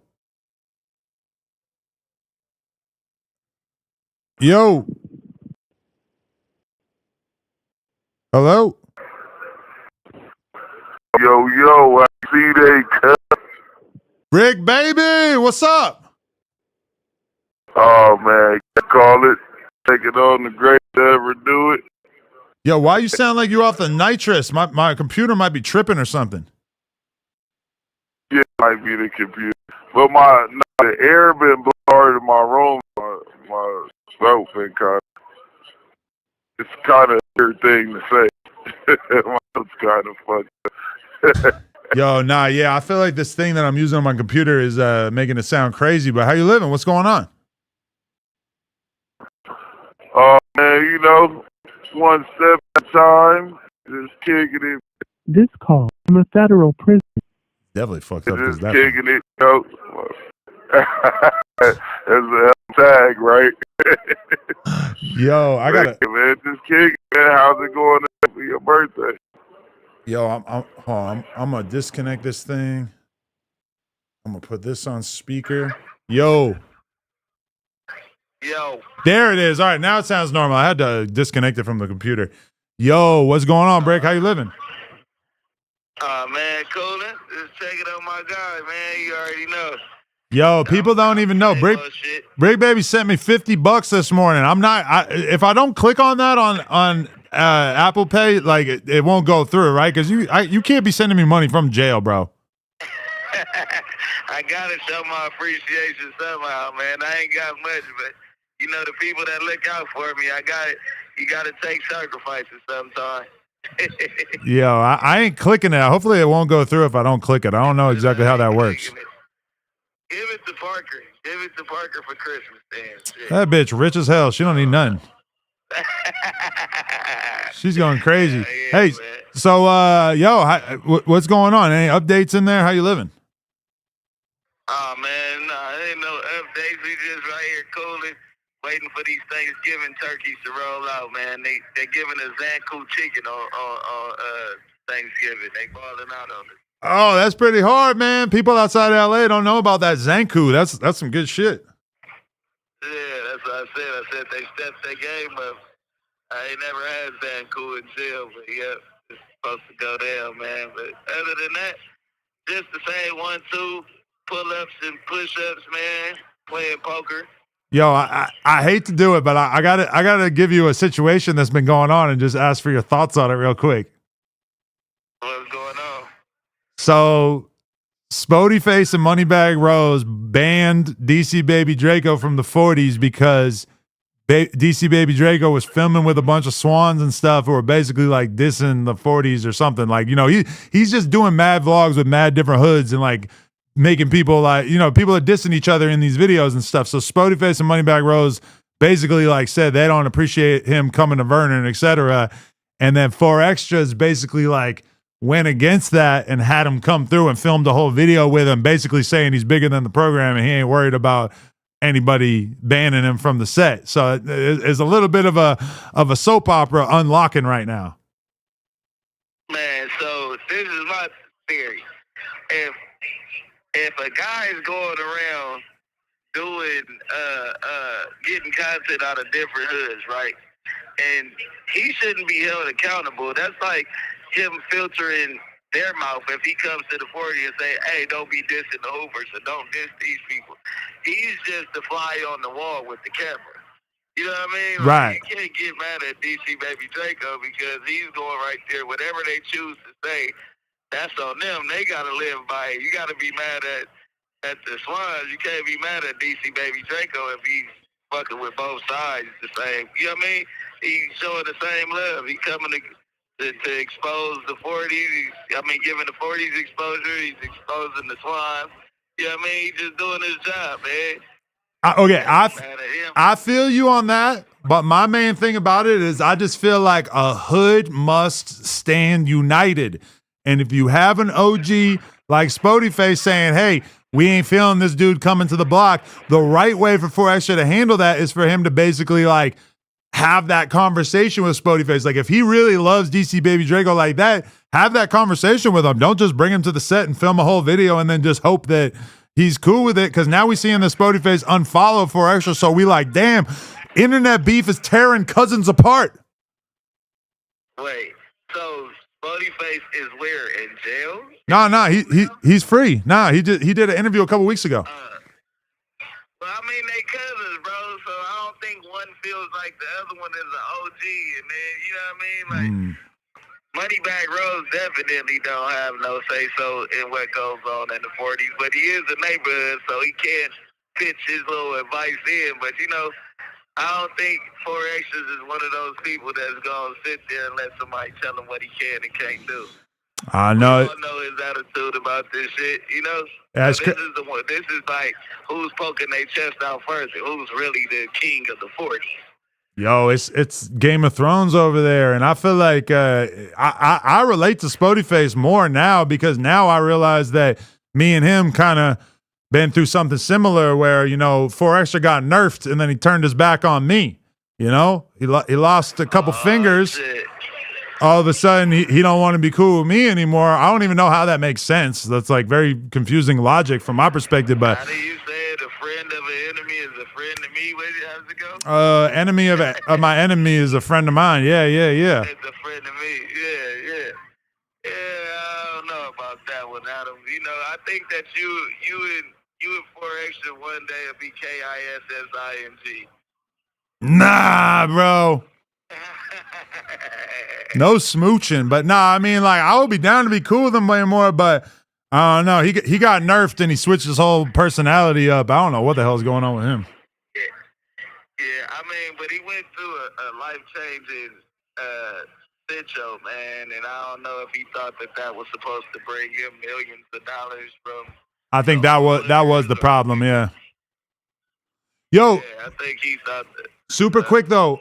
I heard like a crazy rumor that you could be home earlier than a lot of people expect. What are your thoughts? Oh man, you know,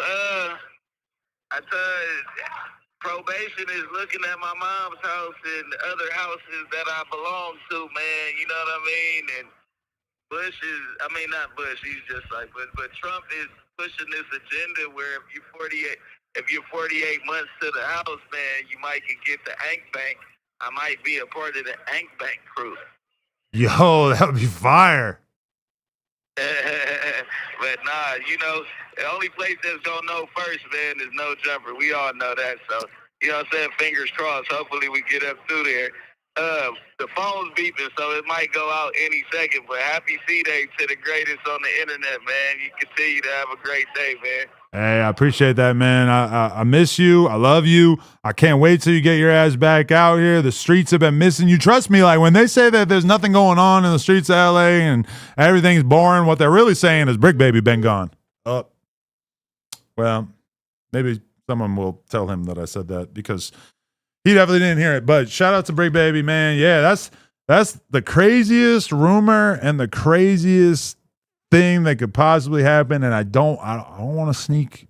I don't want to like add too much to it or anything. But man, somebody told me that there is a chance that Brick, not the Trick, could be home much earlier than a lot of people think, which would be insane, bro. If we got Brick back on the streets before GTA 6, that would be nuts. So I'm just hoping. I'm just praying. Atheist prayer hands. Bring me Brick Baby soon. Bring me Brick Baby. The other thing I was going to ask him that I didn't get a chance to ask him was about Crip Mac coming home too, because that, I'm not gonna lie, I already sent Crip Mac a deposit for his first interview back. And I'm hoping that we could just like really get something cool and consistent going in terms of like a weekly interview or something. I don't know. I mean, really, I was actually just having a nice conversation with Crip Mac's mom. And she was talking about how she's pretty optimistic that he's going to maybe, you know, take a step back from the drinking. Because she really blames like the drinking more than anything else for being kind of the root of a lot of his problems. And I mean, man, can you imagine a sober Crip Mac? I'm actually going to have to hide that 40 that he left here. Shout out to my man Moose Man for becoming a member. I would actually like to know, what do you guys think about the idea of a consistent politics-oriented show on No Jumper featuring Moose Man and a variety of other political guests? I just like, when I pod with Moose Man, I feel very strong towards him, as a content creator, and I just kind of feel like he's pretty good. And I would like to like get in his corner and help him elevate in the podcast game. And I do feel like, just in a general sense, like sometimes it feels like there's not that much to talk about with hip hop. Sometimes we go weeks without really like having that much good content. And on the other hand, like politics is constantly interesting. There's always something to talk about. So I don't know, man. I like Moose Man though. I know I'm seeing some no's in the chat, but I do think that he's pretty good. So, and Brandon is entertaining, but Brandon is very volatile, to say the least. That guy's a lot. That guy's a lot. Let's check this out. Get rid of all that. To me, like, I'm just saying they all putting boric acid in there to clean it out. No, man, it's just it's a lot of bad Latino boxes out there, man. I don't know, man. Yeah, like the one next to you.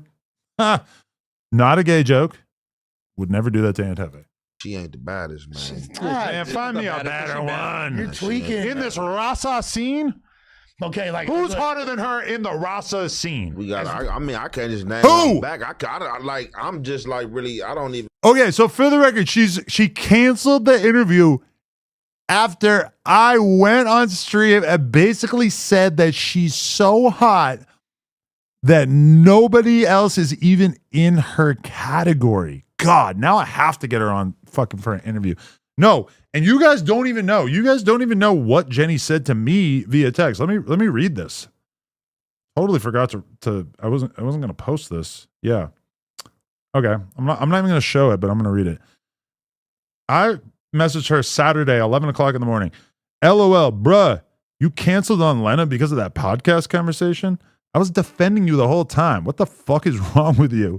Her response, yes, you're a lame. and your podcast doesn't give what it used to. You used to be dope. I fucked with you. This is her reaction to me getting on here and talking about her like she's the hottest chick who ever lived and defending her against the allegations that she cheated on her husband with lefty gunplay, put his little shrimp dick in her, and also that she got piped down by the famous Crip. Now, I don't know if these things are true or not, but I do know that I'm not going for it. This is bullshit. I think she just didn't want to do the collaboration with Lena in the first place. Like, honestly, according to Lena's team, she had already been being a little Mickey and tricky, like kind of difficult to get your hands on her, etc. in terms of like booking and scheduling. I guess like a lot of people were, or I guess like on their end, they kind of felt like she was going to bail anyway, so they were not that surprised when she bailed officially, formally. But either way, man, she's gonna diss the relevance of my podcast. She said, "Your podcast doesn't give what it used to." Jenny, don't make Daddy 22 dig in like this. Let's go, Jenny 6ix9ine music video. Let's talk about this because the Jenny 6ix9ine that I was originally, a fan of, I don't know if it's fair to say a fan of, or at least aware of, was Soy la 69. Oh, who remembers that song? For sure, it's gonna be our most popular song. Oh wait, no, because she used to be like a YouTuber, like a makeup content creator, right? Well, she had a video 2 years ago called Papaya. I don't know. She always crying on here. Look at her without makeup. I'm sorry, but let's just acknowledge that there's some deception taking place here. Oh, I think it's because the Suela 69 video was breast surgery vlog. She used to get 1 million views doing breast surgery vlogs. YouTube has changed a lot, so I'm not going to really like hold that against her or anything, but look at this shit. $400 Shein haul. Get the fuck out of here. Where is her? Wait, okay, I don't think I should go to her channel because look, she'd be uploading. Yeah. Lumbre music. I don't know what that is. Soy la 69. Soy la chingona que salió de Riverside, la que siempre quiso. Bro, this is the problem with people putting Jenny 6ix9ine out there like she's the fucking queen bitch of the Chicano culture, etc., is that they don't claim her. Like this, when this came out, listen, there's mad sides to the Mexican thing, right? Like when this came out, a lot of people were looking at this like, yo, this shit sucks. Like this is the worst song ever. I remember the Food Page posts about this song when it came out. It was not terribly congratulatory. But I was always in her corner. I always had her back because I wanted to see her win and because I support all of the Hainas, all of the Mexican women, all of the tortas, even the tortas, especially the tortas. And then they just turn their back on you. Their brains are fried from the nitrous and they just turn their back on you, man. Like, what the fuck is this? You talk about lefty gunplay fingering her allegedly one time on the podcast, all of a sudden you're an op. This is fucking bullshit. And I'm sick and tired of it. Even know who she is, right? Yeah, we gotta pull some up. I swear to God. If I show you her music video, she looks even hotter. I didn't know. If I pull up her Instagram, you're gonna be like, this is killing me to see me defending her, knowing that she would then turn on me. Yeah, right. Big on YouTube. Look at this. This is TikTok. This is some top-notch cooch right here. People are tripping though because she's top-notch cooch. People ain't tripping. Ross are tripping. Okay, yeah. Because damn, a black can't spank it down. I'm pretty sure that. Where was this outrage before? Let her be a thought. Like, why is she have to be held to this exalted standard? Just let her be a bop. Because she's the biggest female. Because she's hanging out with the blacks. But would black dudes be mad if a Mexican dude was hanging with one of the biggest, you know what I'm saying, like black female? Like that. No, they might have jokes, but I don't think they'd be mad. Nah, hell no. Like be the same reaction. Nah, black niggas don't give a fuck. Hell no, we don't. You know where it gets the matter? If it's a white, like. I ain't gonna lie. I don't think you don't have no big black platforms coming out to my. Oh, she's with Whoopty Whoop, man. He's you know what I'm saying? Nah, hell no. So look at this. Look what has been stolen from us.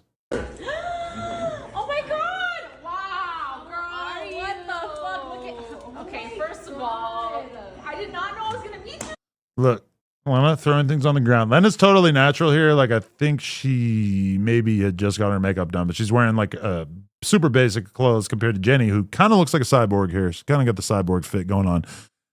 The fact that the world is not going to get to see me put my penis in and around Jenny 6ix9ine is a crime against humanity. Now, for the record, that is not what this collab was supposed to be. I'm pretty sure the collab was supposed to just be like YouTubes and Instagram reels and photos with Lena. But, you know, in a perfect world, that might have led to me putting my churro around her chimichanga. I don't even know what a chimichanga is technically. Let me look it up. That's what I was saying.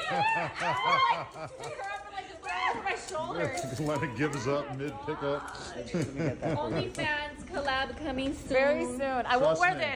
Yeah, sounds good. Didn't really work out, but no, look, that was right. I'm up on my churro on this thing. That's like not so dissimilar, right? Just kidding. I promise I'll wear something else. When it got canceled, I was deeply upset because this is a link up I've been waiting for. September. Right. Oh, why do you start talking like that as soon as you meet her? You hear that? It's scheduled for September. It's fucking November. It's almost December. Yo, I need all. This is 2 years ago. Right now. She's not talking about. She's not talking about September of 2025. She's talking about December 2024, I think. I just want to stay right here. It's so weird to see Lena like minimally dolled up and then Jenny mega dolled up together. But this would have been a hell of a collab, man. All the lighting is everything. Jenny, come to the dark side. We will treat you well. We'll treat you well on the OnlyFans world. This was before she broke up with her boyfriend. This is before Lefty got his hands dirty, allegedly. What could have been? Have we seen enough? If Lefty Gunplay was in a relationship with SZA, do you think everybody That is what it would be like. would just the whole black community would just take that on the chin? Like, To be full of some people. that's the best we got to offer, and we're gonna just let her go. Go, do your thing. That's people that live in like this fake like celebrity. Like I view human beings as human beings. Like all this passing out and like is regular people. The motherfucker got more money than you, so like whoever you deal with is who you deal with. Like I think I talked about Jenny enough. I think I gave Jenny enough time, so we're gonna move past that. But man, yeah, I don't know. I'm just pissed off. Because I feel like, you know, I've been through the process of basically like I've been through the process of like talking loosely about people on podcasts over and over and over, and then they don't want to do content with you. They cancel the day that they had planned to do content with you, whatever. And so I try to avoid that, and I try to like not be disrespectful. I try to like really kind of watch my mouth, etc. And now. And then like I do this whole stream where I just glaze her the whole time. And what do I get for it? She cancels and she's a total dick about it. She messaged me and says that No Jumper is irrelevant and all this shit. It's like, bro, what is the podcast that's bigger than No Jumper that's going to have you on? No offense.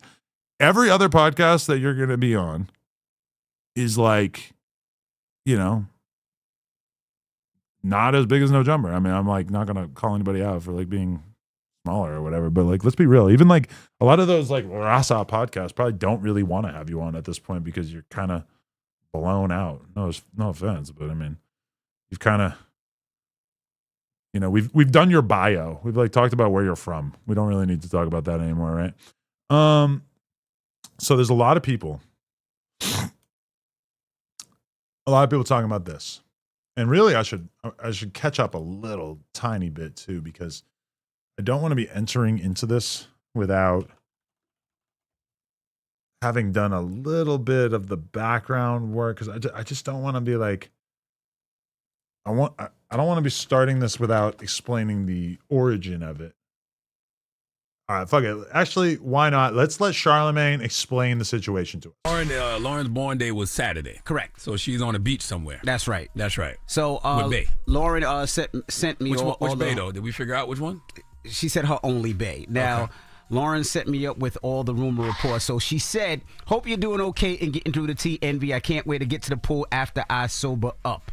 I don't want to hear you spell no T. And tell Milk Dud Thumb Head Ass. Who that is? You.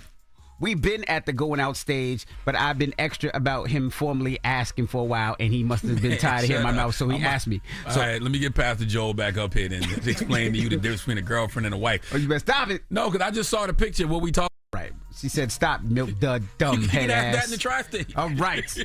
Now let's jump into it. So she sent me Summer Here Walker. we go. Now, Summer Walker was trending all weekend because she sent Rich the Kid a voice note that basically said, you can stay with your chick. I just want to be the side.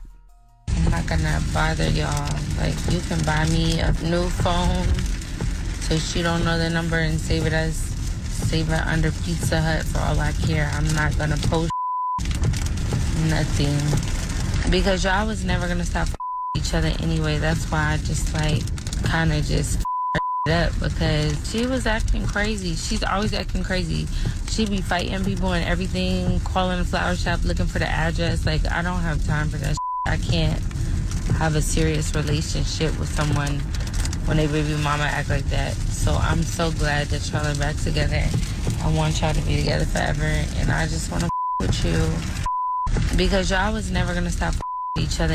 Now we're talking about. All right, yo, this is my thing. Everybody just heard that message. That basically is Summer Walker talking to Rich the Kid and making it clear, I don't care if you have a wifey, I don't care if you have a girlfriend, I still just want to kick it with you on the side and just get dick from you, right? Bruh. How do you got it like this? Rich the Kid, I don't know. Like, around the time that I got into a happy, committed relationship, I don't know. Girls just stopped proposing that they would be my side piece. Like, I used to get all kinds of random, weird pussy. Obviously, we all do. But it's just kind of like mind-blowing to me that somebody like Summer Walker, who you would think is like a top-notch bitch, like she's like upper echelon. She's somebody who realistically is one of the more popular female performers in R&B and hip-hop, right?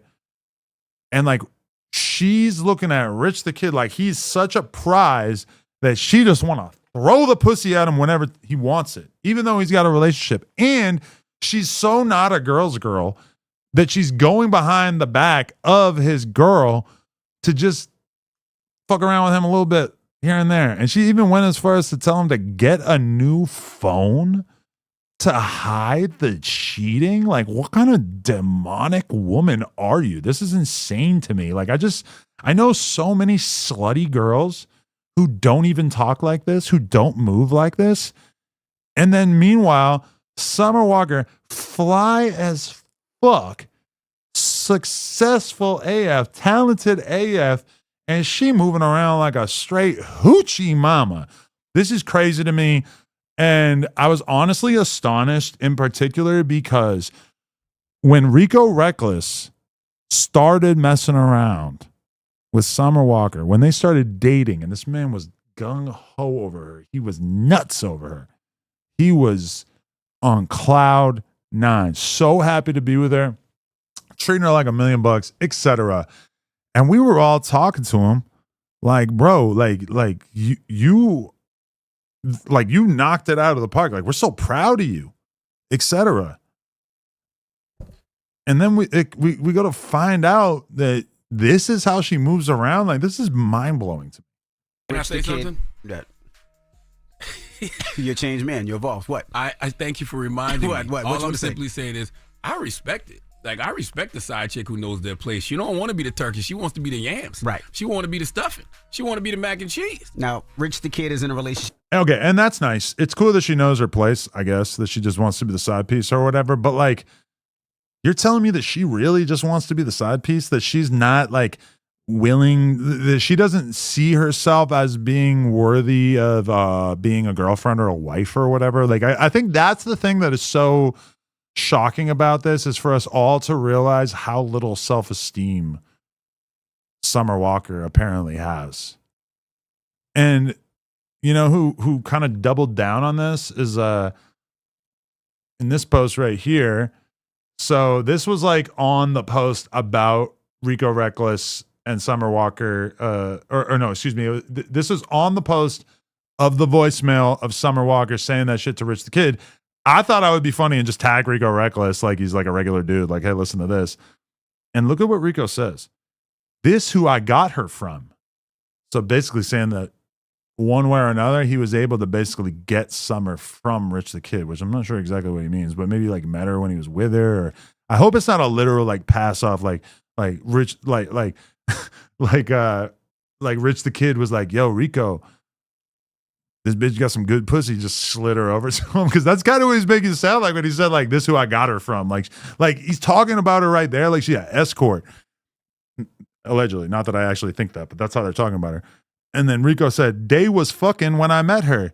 He be paying her bills. I got and out. I honestly have no idea what that means. I got and out. She be calling my phone too, but I don't go backwards. I got a new girl. Yeah, because Rico Reckless got a new girl. So he ain't really interested in spending time with Summer anymore, I guess. That's the gist of it. But like, so you're telling me that Rich the Kid has enough money that he's paying Summer Walker's bills just so he can smack a couple times a year or whatever, which is like kind of what she was saying. I mean, you already got a girl. Why don't you just take care of her? Why are you guys just taking care of Summer Walker too? And why can't Summer Walker pay her own bills? Like, what does she have going on that she can't pay her own bills? That to me is kind of shocking. Fuck it. I'm gonna call Rico. Watch this.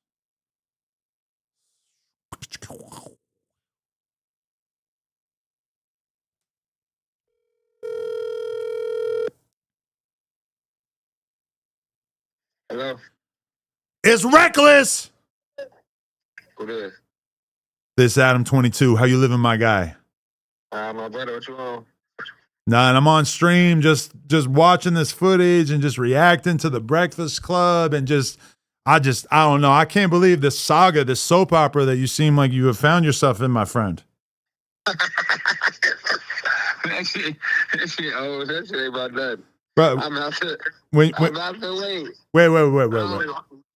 When you said this who I got her from, what do you mean got her from? Like you know, like when you meet a bitch and then like you know when you meet a bitch and then you ask like it's like what niggas you fucking with. Okay, and so she was okay. So she was open about that. Yeah. Because his ass was blowing her fucking phone down. He used to be blowing that shit down. That's why I'm like, man, his ass beat. His ass beat. I ain't on game, but she was like, he was paying her bills and shit though. You know, I ain't had nothing to do with that. I ain't paying no bills. I'm coming with straight dick. So I ain't got no fuck. What y'all got going on? Bro, the crazy thing about it is that we were bigging you up. We were acting like your ship just came in, like this was the greatest thing that ever happened to you. And now it feels like everybody's kind of like, oh shit, she definitely probably ain't the kind of chick that we thought that she was at one point here. I don't know what's to it. I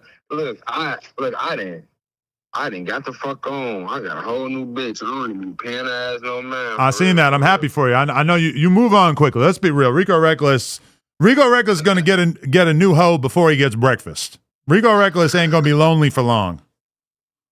Know that.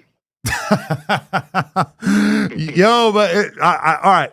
This is my thing about it. Like I'm watching Charlemagne. I'll let you go, but I seen Charlemagne saying like, "Oh, I respect a girl who knows her place, like a girl who she just wants to be the side. She knows that she appreciates that. Okay, cool." But I feel like that's not why this is viral. This is viral because everybody's amazed that her self-esteem is so low that she don't feel like she needs to be a baby mama or a girlfriend even, that she would rather be the side piece to a dude who got a main chick.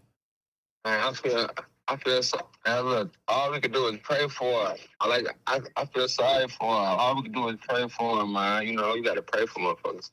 Motherfucker chasing the wrong shit. You know how that shit go. Motherfucker caught up in chasing the wrong shit, bleed. That's all it's about. Motherfucker she needs just some little guidance. That's all. She need Aretha Franklin or like what's one of them old women that used to be like real good women? She need like one of them old black women that like used to like really like stand on like morals and principles to call her and tell her. She needs You- she needs Mariah Carey to call no. She needs Whoopi Goldberg and Sister Act. She needs Sister Soldier or Maya Angelou. Yo, I feel like Summer Walker needs she need a confidence boost. She need Whoopi Goldberg. What the fuck she need Whoopi Goldberg? No, Whoopi Goldberg in Sister Act. Hey, my son right here tweaking on what she need Whoopi Goldberg. Nah, she needs like a moral compass. That's all I'm saying. Nah, for the guy, you know, I mean, anything. I think I don't know, you know, Motherfucker do anything to get their album to sell. So you know how that shit go. Nah, I feel you, bro. But yo, I'm glad you're feeling good. We're gonna do an interview at some point soon. Oh yeah, you know that. All you gotta do is call me. You know, hey, come on now. You know this shit ain't about nothing. You in Texas right now? I just left from motherfucking Miami. Nice. But I'm gonna come to Cali though. I'll probably be in Cali within like the next 2 weeks. So shit, go ahead and land it up. Hit me up. Let's get it, man. Appreciate you. All right, it's a go. You already know, love, lead. Much love, dog. Shout out my boy Rico. Great American, great man. I gotta save his number later. But yeah, man. Summer Walker. I don't know that the crazy thing about me, like, you know, you always remember when you first hear about an artist. I remember sitting at a poker game forever ago, and this one dude who actually ended up being like the biggest fruitcake in the history of poker. And there's a few people out there his name starts with P, but it doesn't really make the P sound. But a lot of people in the poker community know who I'm talking about. I remember him just saying to me, like, you heard of Summer Walker? I'm like, no. He goes, she's going to be huge. Fast forward like a year or two, she was fucking huge. And yeah, I was just remember this one weird white guy telling me about her. Listen, I got no beef with her or anything. But at the same time, I just feel let down. Like, as a woman, I'm looking at her like, damn, I thought you were a certain type of bitch. And it turns out that you are basically another kind. You're just not really like, I don't know. I don't get it. Anyway, yeah, we were just talking about Smack. Maybe we could add this to the other clip, but, you know, Smack had to take the bus to work, which is sad. But then I guess he's in jail because, like, okay, cat's out of the bag. Back on Fig is normally on Mondays, I believe. It is Monday, and it is 3 p.m., and they have not gone live, so maybe Smack is in jail? Is that like a metaphorical jail, or is he like in the county? Because in the county, they ain't gonna be looking at Smack too nicely. Like, hey, there's a lot of people who got locked up in here because of you. I don't know how that would go. Hey, bro, I'm live, bro. Look, what's going on with Back on Fig, bro? Man, the homie in jail right now, bro. Bruh, hold on. I'm finna have to go get bro right now. Oh, you gotta go get him? Yeah, I'm finna go get him right now. Oh, I thought you. I'm like T-Rail still streams solo, but you gotta go get him. Okay. Gotta go do it up, man. I gotta get my clippy clip. Come on. Wow. Smack is in jail. Bro, put your hands together and pray that Smack is safe. Smack? I don't know how to say this in a nice way, so I'm going to just say it the way I know how to say it. You are a target in the county because you've been talking too much. You was talking to the mayor, and you told the mayor to crack down on the Hoovers. You need to be careful in there. They need to get that motherfucker out of there ASAP. Because Smack, they don't like tattletales down there in the county. So, man, that's crazy. I don't know. It might be fake. It's usually fake. Like half the time it's fake. But, geez. What a thing. Anyway, okay, let's get into some more topics here. What else we got? Oh, yeah, Aaron the Plumber beat up. That's in the title, so we should probably get into that. Okay, here we go. Sorry, I'm just exiting out of the things that I already talked about, which is actually a lot. Okay, Aaron the Plumber beat up. I don't actually have a link for it. Let's find the fight. Aaron the Plumber. And then we're going to go to shorts. This usually works. although not always. I might have to go to Instagram to find this one.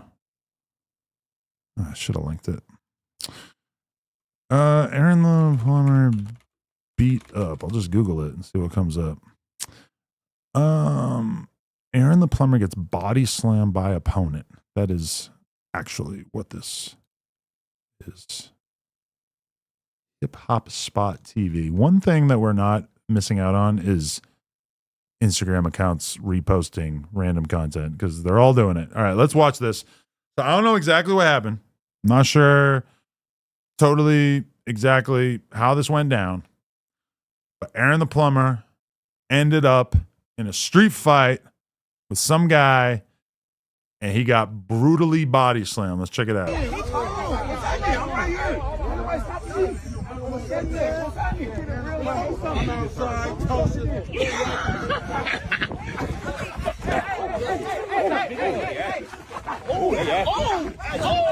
See, Aaron the Plumber always presenting himself like he's the toughest dude in the world, but look at how this dude is just like a little brolic. He just made quick work of this fool.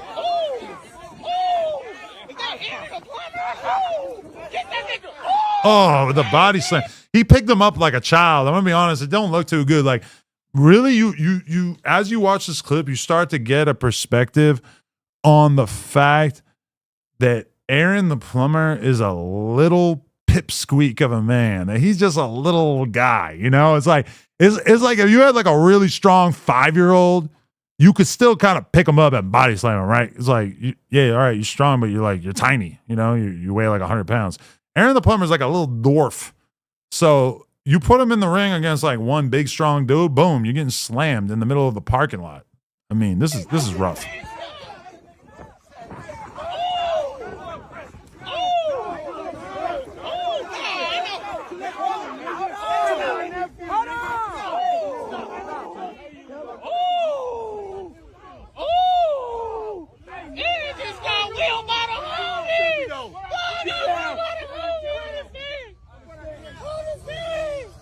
Yo, that was crazy. Honestly, that is crazy. Like, you really got kind of brutalized there for a second. Like, what the, like, I'm gonna be real with you. Like, I thought Aaron the Plumber was like a pretty tough dude. Like, I thought that if I did a boxing match against Aaron the Plumber, that I was gonna get beat up on. Now I'm looking at it like, damn, all right, like, you ain't really got too much going on. And see, this is how you know that somebody really down bad is when they get legitimately whooped on, like straight up just brutalized. And instead of thinking about some get back, instead of thinking about how they're going to basically like make the whole thing look better, what do? They head to the gram and they do a skit. So let's peep the skit and just know that this is his goofy ass trying to get some attention.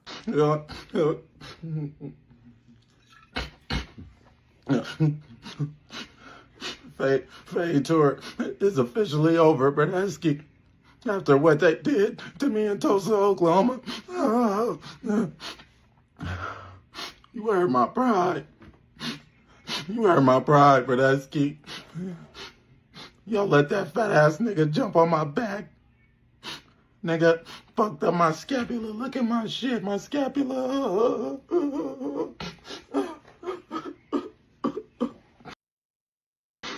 Bro, I promise I'm gonna take boxing serious. I promise y'all, I'm gonna stop drinking. I'm gonna win a fight. I'm gonna actually win next time, bro. I promise the next one I can't take another L, Bernetsky. Oh man, Fade Tour's over. We're not doing it no more. Adam 22, I don't want any beef. DDG, I tap out. Blueface. Everybody, I never want to fight again, Bernetsky. So I just hope y'all leave me alone from here on. Adam 22 is a bonehead, and so is DJ Academics. A bonehead? What the fuck is a bonehead?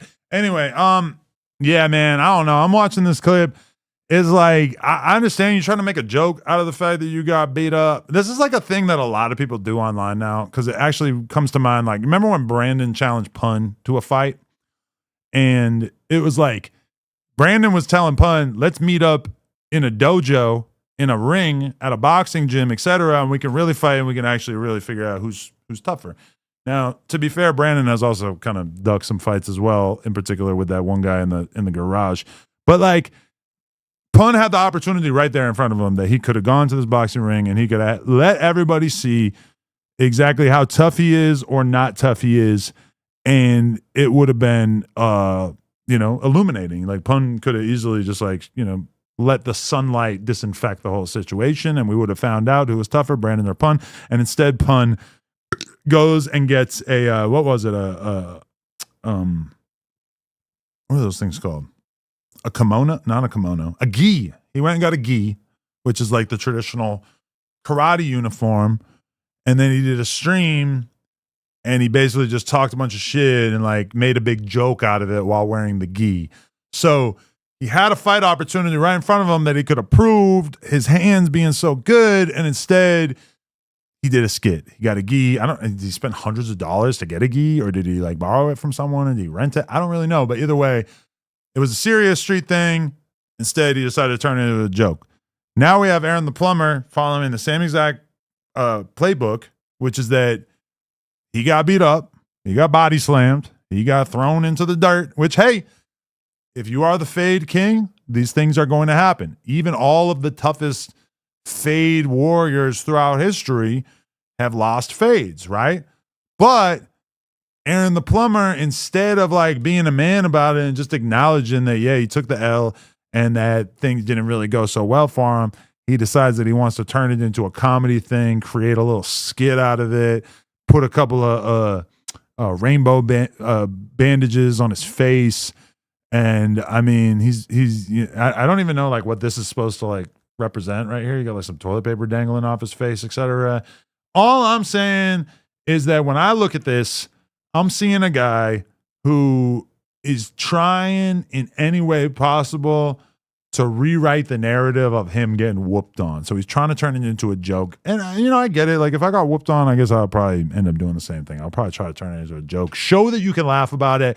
That's a defense mechanism. That's a survival technique that realistically is probably going to, help a lot of people get through this sort of thing. But I don't think it's working in this situation because, Aaron, the more and more that you get exposed as a snitch or get whooped on and get slammed into the dirt, all these things, as they happen to you, just makes it more and more like you just are not the guy that you were presenting yourself as being. You feel me? Like, now people realize, at first we kind of thought you were a gangster, and then we found out that you told. And then we thought you were a tough boxer dude, and then we found out that like some random guy in a parking lot can body slam you. Actually, I just got reminded that I think the guy who body slammed him was DMing me earlier. I'm going to look at the chat here. Oh, look at 607 Unk. Actually, I'm not going to listen to him. But, it sucks because it's my birthday.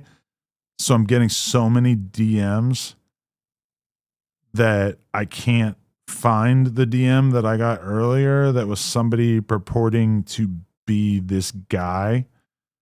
God damn, I have like 100 DMs here.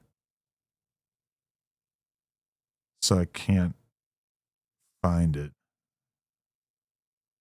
And it's going to really kill the momentum of this stream if I spend some extended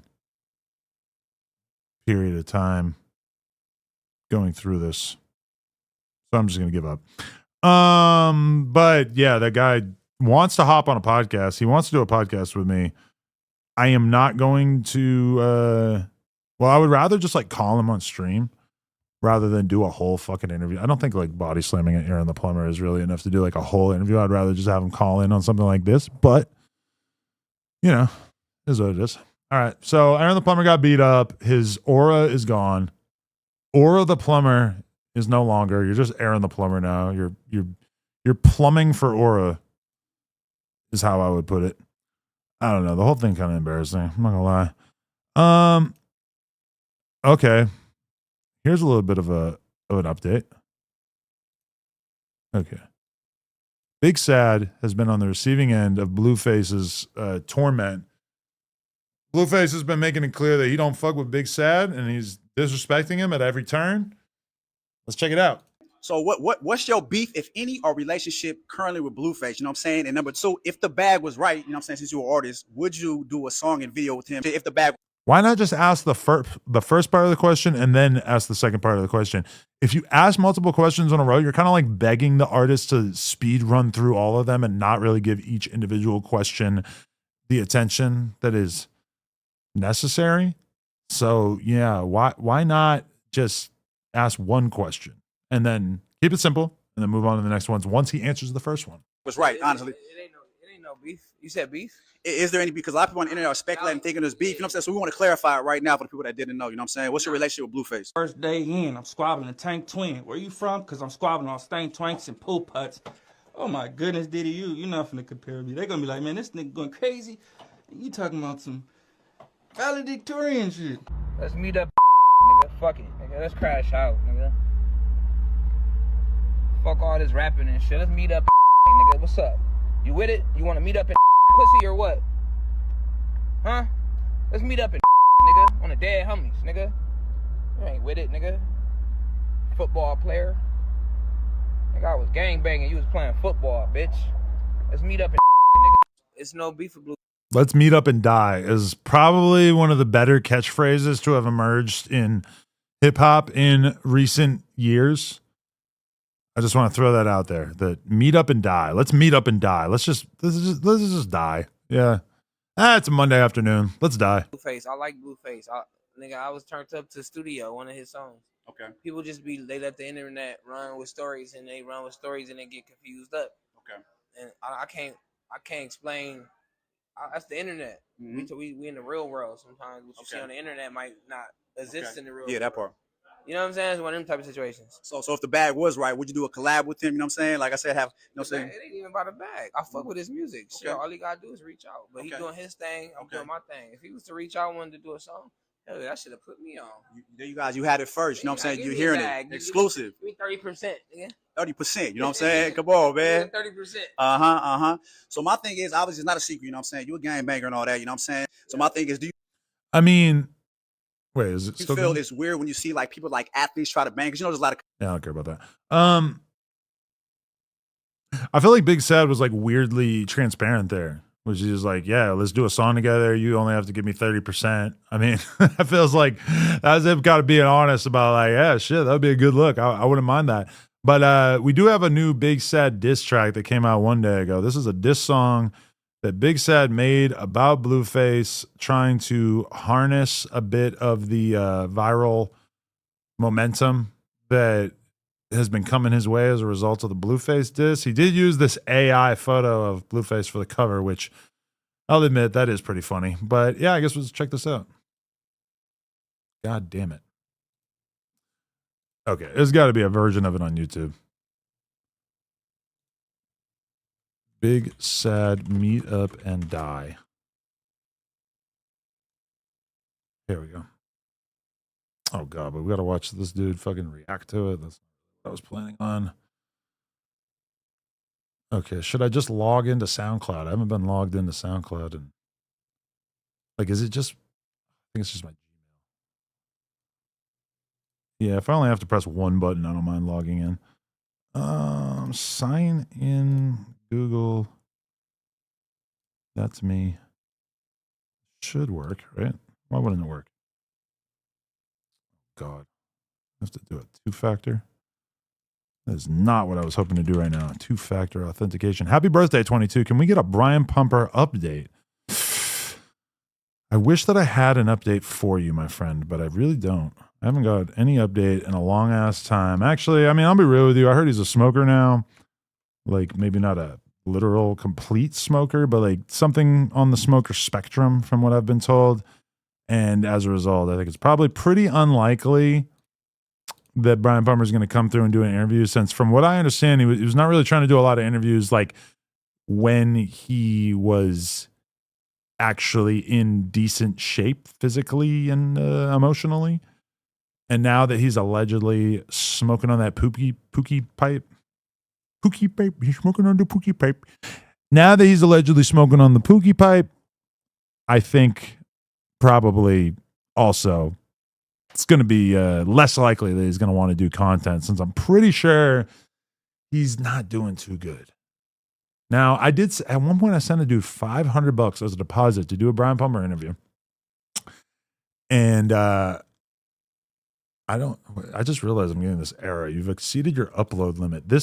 I'm logged in on, not on the Come Up, or I am on the Come Up, the BMX account, which I really don't want. But I don't care about this being.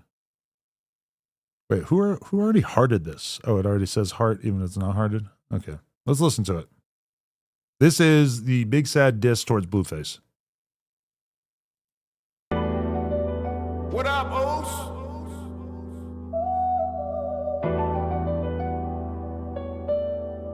What up, Oos is funny because Oos is what they be saying to like the Samoans and shit. And when I was in Hawaii, everybody calling each other Oos. And I do know that Big Sad, notably right here at midnight in Hawaii too, he has spent a lot of time in Hawaii, I guess. So I don't know if that's the producer tag or what.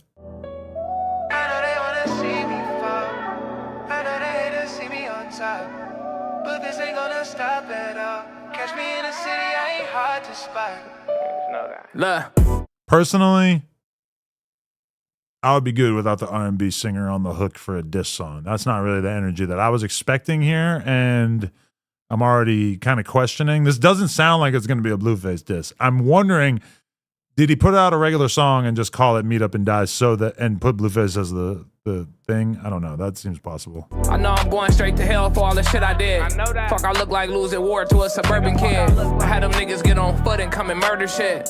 Put that on your dead homies, you ain't murder shit. They say cuz from the valley, we don't know dude. Meet up and die. You just rapping on these Pro Tools. They stood. This feels like the biggest contentious issue is Blueface from Santa Clarita or is he from the schoolyards? Where did Blueface go to high school? I want the AI answer. AI mode, tell me. Yeah, he went to Arleta High School in the San Fernando Valley of LA. Okay, but the real question is, where did Blueface grow up during his early years before high school? Because I feel like he's not from the Valley. Yeah, he grew up in mid-city, central Los Angeles. Look at this.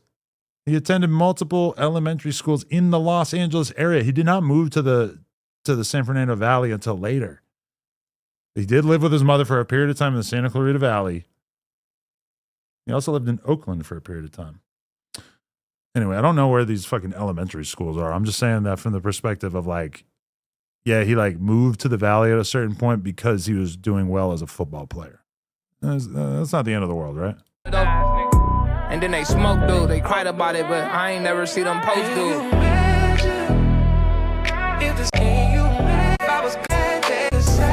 They fucked up. They said they never let me get a bag. Fuck Vin and Solon, y'all boys don't get a pass. The BFs and Dirt Rocks, I'm on y'all niggas' ass. You ever seen a millionaire that be ready to crash? I heard niggas want me dead and get the job done. Beefing with the homie from the set, cause he ain't shot none. Beefing with these rappers in the city, I'm the top one. Brother in the county stabbing shit, he think he got one. Yeah, I'm just nigga. You ain't living like that, nigga. Pussy nigga on Spice Machine. That might be the saddest day. This pussy nigga. On a personal level, I could really do without the R&B singer on this. Like that's not the energy that we need when we dissing Blueface. These are two different things. Like you could make R&B bangers for sure. I'm not against that at all. But to then make that your Blueface diss, I mean, Blueface is a formidable force out here. I don't think we want that energy. We want to hear some mean sounding shit.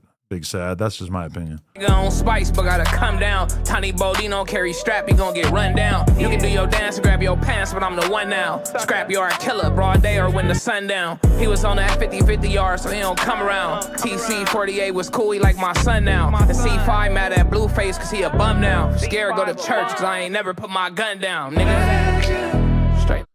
All right. So verses, I do like hearing Big Sad talking spicy. I like lyrically what he's doing. He's getting back to the basics. He's talking crazy about his ops and everything. I can respect that, but I just don't like the R&B singer on the hook. And maybe it's some guy that I should know about. I don't think so though, because it doesn't even say who the guy is on here, which is confusing. But yeah, I feel like sonically, like if you want to get repeat listeners of people that want to hear a Blueface diss, I feel like you gotta come harder stylistically, even though like the verses sounded good. But yeah, the way Adam uses AI is disgusting. Oh, you mean to like look things up? Why would I not do that? I just used AI very successfully to find out where he went to school before high school. What could be better? I mean, yeah, okay, I could use it to like cure cancer, sure. But anyway, continuing on here. Okay, Aaron the Plumber got beat up. We already talked about that. And then we had Big Sad dissing Blueface, and then now we're going to talk about Game box. Okay, man. I'm glad you just brought that back for me, Tiny. I swear to God. But these guys all swear they don't even do no type of drugs or nothing. I'm like, Oh yeah, nah. Just weed. They're not even fun. I'm saying the cocaine part. That was a good little. He be smoking. He just smoke crack and shit. I said I have smoked crack. That's what I said. before. You used to. I was never habitual. So what is like but crack though? I've What is crack tasted like? caviar. What is crack like, Lush? Have you done coke before? Nope. This is like this is where it becomes difficult. Okay, bro. Have you like eaten a bunch of candy and felt like? Yeah. For sure. You seen the way people was dancing in them Rick James videos? Like that's how cocaine. Wait. So that's a good. So. I mean, yeah, it is kind of awkward, like explaining what drugs feel like to people who've never done drugs. And I mean, people love to do that shit where they just act like so oblivious and like they just have no fucking clue about drugs at all. Because, at home, this thing right here, when I'm at home, this has Pornhub in it, which really is not a big deal because everybody beats off. But that would be at least a little bit embarrassing if you guys could see Pornhub in my top scroll bar there. But, yeah, it's annoying. Like, I hate when people are like, what's lean? Like, what does lean feel like? I don't know anything about lean. Is lean, like, what does it make you feel like? It's like, bro, it's that hard for you to comprehend the fact that people take downers? It's not exactly a fringe phenomenon. It's like people take downers, people take uppers. Like, is it that hard to explain? Yeah, like, doing meth is like doing a lot of Red Bull. It's like doing a lot of Red Bull all at once. King Javi Driver said, you never even fact check the suggestion and AI is wrong all the time. I'm not denying that it could be wrong. It just seems very unlikely that it would be wrong when we're talking about where Blueface went to elementary school. It's a language learning model, not a search engine. Yeah, but you realize that it's like cannibalizing a huge portion of search engine traffic, and that the more that we use it, the more that the answers are going to become accurate, and that as time goes by, the AI is just going to become more and more useful. It's going to become more and more polished. And is it ever wrong? Yes. Is it wrong about things that are like super important? I mean, from my experience, not really. Like, I'll be honest with you. I would say that I would say that like maybe 1% of the time, I feel like there's something wrong with the AI. When you ask it something, like a very small percentage of the time.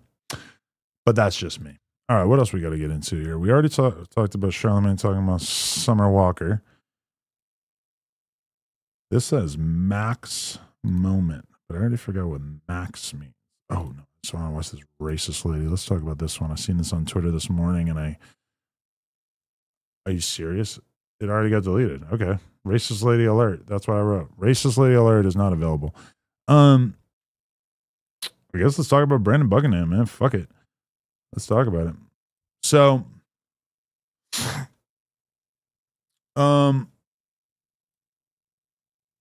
KumoCast said, could I interview or send in a video to do a political show? I put together a daily brief for Myron. I've taken a break recently to write a book. Yeah, I mean, I would be interested in checking your stuff out. You could either send like a clip for us to check out on here, like a reel or a TikTok, or I guess you could, I mean, honestly, maybe send a clip to Moose. Maybe Moose will be interested, since I am at least a little bit interested in putting together some sort of political show. But anyway, so Brandon Buckingham, he said, in the ICU, my heart is failing, my lungs are failing, my liver and kidneys are failing. Things are not looking good, my friends. I love you guys. And so he put out a YouTube video in which, honestly, the YouTube video was like really, really hard to watch. Because it was like he could barely even like form the words that he was trying to use. Like it was like he was getting exhausted by sitting there, even attempting to speak into the camera. It was really something else. Oh, yeah, this is the image from his page, which, by the way, this is the thing though. He started a GoFundMe. Look how fucking successful this is. We all know that Brandon Buckingham's content's pretty popular, right? He had a $75,000 goal. He raised almost $300,000, which honestly is pretty shocking. But peep this description. I am suffering from heart failure among a number of other health issues. My kidneys, liver, and lungs are all in very rough shape. If I had not made it to the hospital on time, I would have died, according to the doctors. Unfortunately, this leaves my partner and 11-month-old child without any immediate support system as I provide for them. I am unable to work currently and may not be able to for months, even when I leave the hospital. Once I do, I will be left with tens of thousands in medical bills and little ability to generate income in the immediate future. I have never asked you guys for help, but I am in a very dire situation and I need help.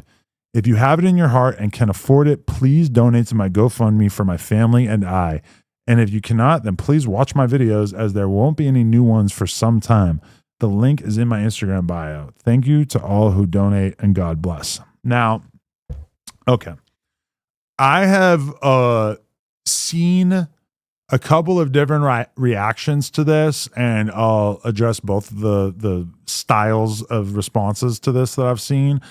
Number one, obviously people feel bad for this guy because this is a sickness, or I don't know. I mean, it's kind of unclear like how so many of his organs could have kind of like shut down at the same time, or he'd be having a hard time with his kidney, his liver, and his lungs all at the same time. That's pretty crazy, especially for a dude who's pretty young. Like, I don't even know if he's 30 yet. He seems like he's really young. In addition to that, it's like, yo, he has an 11-month-old baby.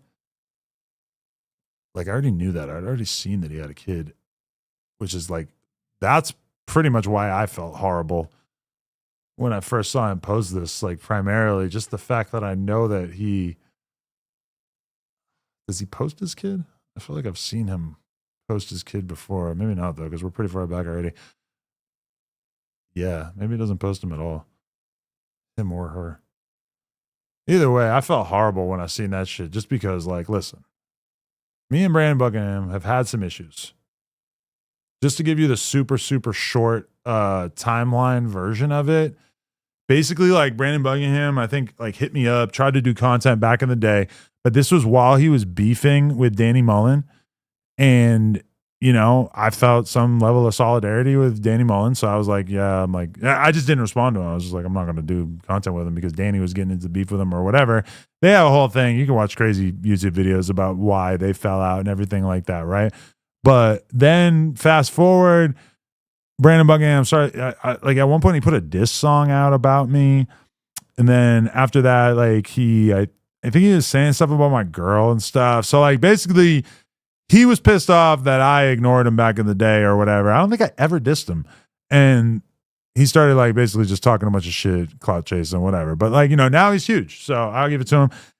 When what was it? He did some video that actually like caused me to reach out. Oh, it was when he got shot that I actually reached out and was like, yo, like we should do an interview or whatever. He never responded to me. I never had anything against him. I don't think I ever talked bad about him or anything like that. I just like, thought it was kind of weird, kind of strange to like, ask for a collab. And then just because I didn't respond to you, you like become a hater and just start talking all this shit, whatever. But I mean, that's cool. I don't really care either way.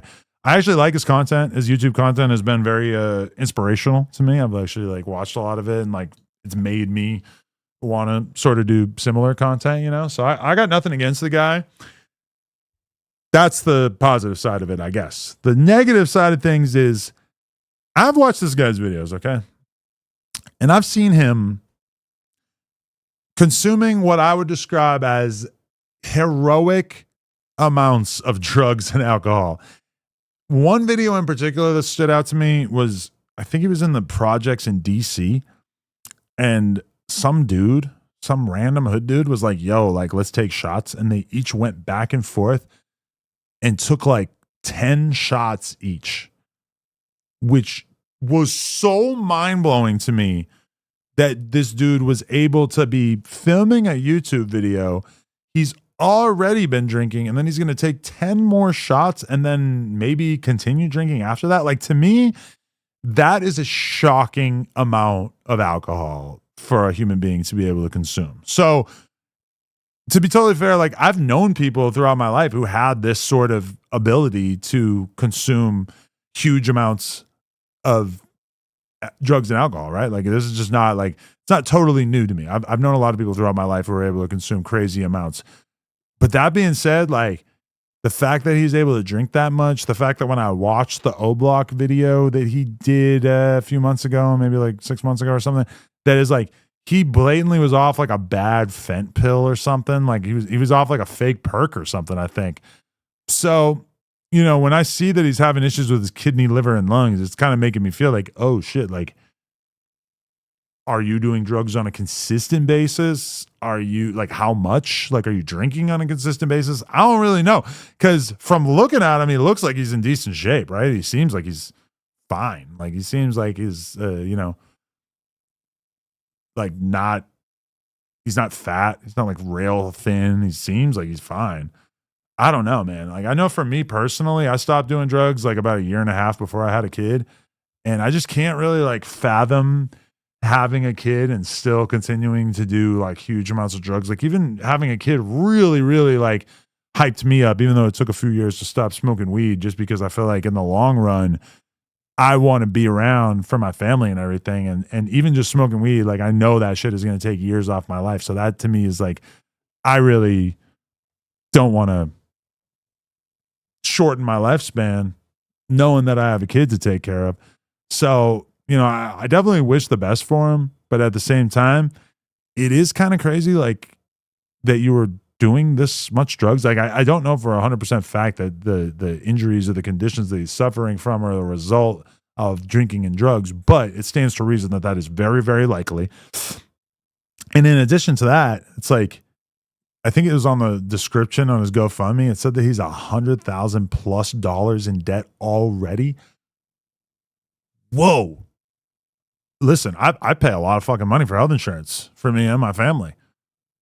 Like, you didn't have health insurance? Like I'm not going to go like look at his YouTube videos right now, but like he's got a lot of YouTube videos that are like, him going around some hood getting 3-4 million views. Like he's got to be making, I can't even imagine with Patreon, but like he's got to be making at least 50 grand a month, maybe 100 on average. I don't know, but he doesn't upload that much to YouTube. I don't think like he'll like upload and then like not post for a month or two sometimes, but like his videos get a lot of views. He doesn't have a YouTube link, but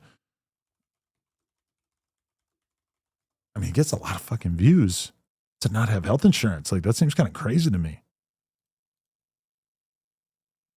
And it's dope that your like fans would be like willing to help you out of that situation, I guess. But like, yeah, I mean, it's not like every video does that crazy.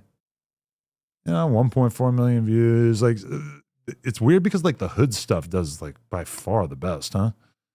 3.5 million for searching for the most wanted driver in America. The war in Toronto, 2.6 million views. O Block, 3 million views. Avalon Gangster Crips, 3.4 million views.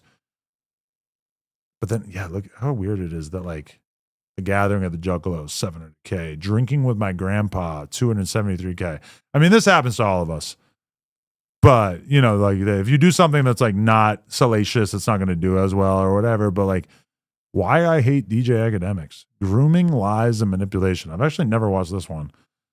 Yeah, he's been pretty serious about his Academics beef. I actually would love to hear Academics weigh in on his thoughts on Brandon. This one didn't do too good either. Huh? The homeless child epidemic of the Middle East. I mean, that's pretty like socially conscious shit right there. That's like, damn, I wonder at what point during this he ended up getting sick. Like how much time went by between. But look, you could tell which ones I've watched. I watched this one about Inside the Bronx's Notorious Hood. That one's got the red bar. And then I watched Inside the Underworld of Scamming with Punch Made Dev.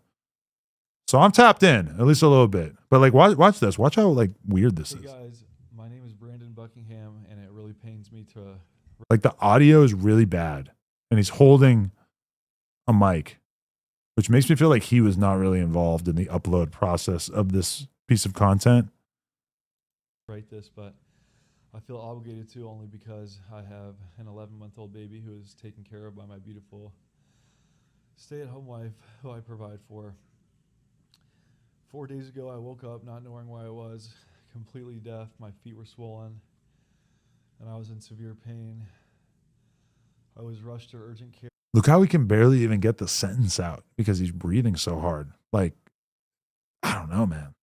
4 days ago, he just woke up. He said he couldn't hear. And eventually the ICU. I was very disoriented, confused, and unable to breathe. The initial diagnosis was acute systolic heart failure, kidney failure, and liver failure, all things brought on by pneumonia and subsequent sepsis or possibly tuberculosis. The good news is they no longer think I have tuberculosis. The bad... Man, I'm not going to make you sit through the whole thing, but damn, I feel for the dude, man. He makes great content. I never had anything against him. I'll smash the like. You got to smash the like. You got a serious fan base, man. Fucking 12,000 comments showing love. It's crazy, bro. But, I mean, shit. If things were not going well, I'm sure the 300K will help significantly. So, yeah, I mean, shout out to Brandon, man. It's like, listen, even if I hated the dude, I would still put that on the shelf for the conversation about his kid. Like, if you've got a kid, my heart just goes out to you. Like, I don't want to see anybody die who got a kid. I'm sure I've wished death on a lot of people who have kids, but, you know, I feel bad about that now, thinking about it, because I really think that, once somebody got kids, man, it's hard for me to really, like, hold a grudge against them. All right, let me hit a couple more topics before we get up out of here. Right here, this is a good topic that's been kind of rocking the internet. I think that shit going. Peep this. So basically, every podcaster who is, you know, kind of having a hard time, let's say every podcaster who's having a hard time making ends meet is now, or every New York City rapper rather, who's been having a hard time making ends meet is now turning to doing podcasts. So somebody like Joel Santana, actually, I guess this is him appearing on someone else's podcast, although I don't really know who right here. But as a result, you're kind of like getting to hear all of these rappers talk a lot more than we're used to hearing them talk. And as a result, we're getting to hear a lot more of their thoughts that maybe in the past we have not been privy to. So Joel Santana has weighed in on the state of education in our country. And I, for one, am going to hear him out. Take over. Nah, but seriously though, on some G shit though, we gotta start teaching our kids though just financial wealth and literacy and all that shit early, because by the time they get to 9th grade, they should be just learning how to start businesses and how to. But they don't really need to know how to read. Okay, I just have to say this before we continue on. A lot of people will do this kind of content and say people should be learning how to start businesses. Not everybody's going to be able to start a business. Some huge percentage of people are not going to be able to start a business, and they're going to have to be able to be a worker bee. You know what I'm saying? Like, so when I hear somebody say like, oh, like it's all about starting businesses, as if it's shameful to be an employee. I just think that's kind of foolish. Somebody said too cool to blog is from India. I 100% believe that.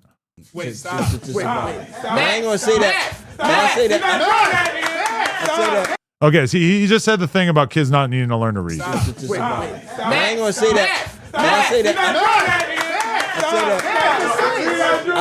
I say that. Normalize not screaming on a podcast every time somebody says something of note. Like, look at the way that they're jumping out of their seats and not letting them continue the thought. I say that respectfully. I'm not saying that in a way to be illiterate, because you're not supposed to be illiterate, but you can. What's more important, reading or math? Math. Both. Little kids need to learn to read and they need to learn to do math. Like, who the fuck cares which one is more important? Math. I think you could listen to a book on YouTube. You can still obtain the information. You don't have to know how to read. That's not reading and understanding. I believe common sense is better than everything. I'm a common sense nigga. I'd rather have zero book smarts and common sense, be able to read the room, be able to read life, be able to read people. I try to understand people, you know what I'm saying? Like, nowadays, you can listen to a book. I just listen to the 48 Laws of Power. Not to you gotta read your contract, Els. You don't have to understand. You can listen to that too. They got apps you can put it in and it'll read it to you. Are you crazy? Huh? It probably will. AI will now. That's what I'm saying. That's how. What is the okay? It's not important to read because you could take the contract and you could feed it into the AI, and the AI is going to tell you what the contract says. How is the AI going to tell you what the contract says if you can't read what the AI says? And yes, I'm aware you could probably hit a button and have it like turn the text into audio so you don't have to actually be able to read it. But I know that like on a personal level, by the time I was like 7 or 6 or whatever, I was pretty good at reading. Like it's usually something that you can kind of scratch off early on. Like what about books? Like yes, podcasts are important. YouTube videos are important. What about books? There's a lot of knowledge in books that would be advantageous to huge percentage of people out there. You don't have to read. Shit can be told to you. I'm not saying that in a bad way. Like you don't need to know how to read. Floyd Mayweather don't read that shit. Is it not obvious to you that Floyd Mayweather is kind of an exception to the rule, given that he has experienced all of his success as the result of extreme physical talent? Like, does that even need to be thrown out there, that Floyd Mayweather's career is really kind of based on something that's far different than the scenario that the average person encounters? Like, it's mad shit you gotta read. You saying that, you just gotta know what you like. I know what I want. You ain't gotta read the restaurant. You can just say, what is this, a steak joint? I want steak, nigga. What y'all steak come with? What y'all got? When the waiter come, reading way more important. When the waiter come, you be like, what come with? Yeah, I don't know. Joel Santana, very influential rapper throughout my life, but I really feel like he probably hasn't thought about this very much at all, really, because I feel like if he had thought about it before he started talking about it on this podcast, that he probably would have kind of landed on a sort of different conclusion there. That was, I don't know, man. That's kind of shocking, you know? Okay, so we did the Brandon Bugan topic, and don't really want to talk about Woody losing his baby. That's just so depressing that I just don't even want to talk about that. But what I will do is drag up this Remo post about Caribou. Let's talk about it. So for those who don't know, Caribou got signed by Yachty, and as a result, he basically got her into some kind of 360 deal. That's what she's calling it anyway. And now she's telling the world that they should subscribe to her Twitch because she's not making any money from her rap career and she doesn't want to make an OnlyFans. Now, the one thing I will say is that, it's 2025. I can't really feel that bad for you when it comes to signing a bad contract, just because you as a rap media consumer are so constantly inundated, I guarantee, with information about signing a good contract, that I just like I have a hard time feeling bad for you if you signed a bad deal. Like, why did you do that? You should have known better. Is that not obvious? Kara Boo Twitch. What's she doing on here? Not live right now. She's not live right now. 23K followers. It doesn't save anything afterwards, huh? So we don't really get to see how she's doing. I'm like assuming she's not doing that great on Twitch, but I might be wrong. Times 2, which means pretty much it doesn't end, and I can't drop music right now, so the only way I can really get money right now is if I sell pussy or do Twitch. And so I'm gonna just do Twitch. So like, if you want to help me and my 3 kids and my oh no. So you signed a bad deal. You have 3 kids at 28. You'd be off Percocets and lean, allegedly. At least that's what she raps about. God damn. Life is not easy. uncle and my uncle's wife, and just help me. Hey. Then sub up 360 times 2, which means pretty much it doesn't end, and I can't drop music right now, so the only way I can really get money right now. Damn. I mean, what the hell was she doing before rap? It's not like, are we really supposed to believe that rap is like really making a lot of money for her? I mean, that to me is kind of, doesn't seem super likely that she's just like raking in profit off of that. Yeah, what was she talking about? Her uncle's wife? Is if I sell pussy or do Twitch. And so I'm gonna just do Twitch. So like, if you want to help me and my 3 kids and my uncle and my uncle's wife. Wait, so her uncle's living off her and her uncle's wife? That's weird. I don't know anybody who's taking care of their uncle and their uncle's wife. And especially if I was her, I don't think I would consider that my responsibility. You know what I'm saying? Like, that just seems kind of crazy. Like, you are a struggling rapper, up and coming rapper. I'm not trying to shit on you or anything, but it doesn't seem like you like are really raking in profit, right? Like, that seems kind of insane. Damn. Oh no. Oh shit. Look at what we have here. I'm just checking out what's coming out right now as it comes out. Here we go. DC Baby Draco just another video with 4 extras. This is interesting.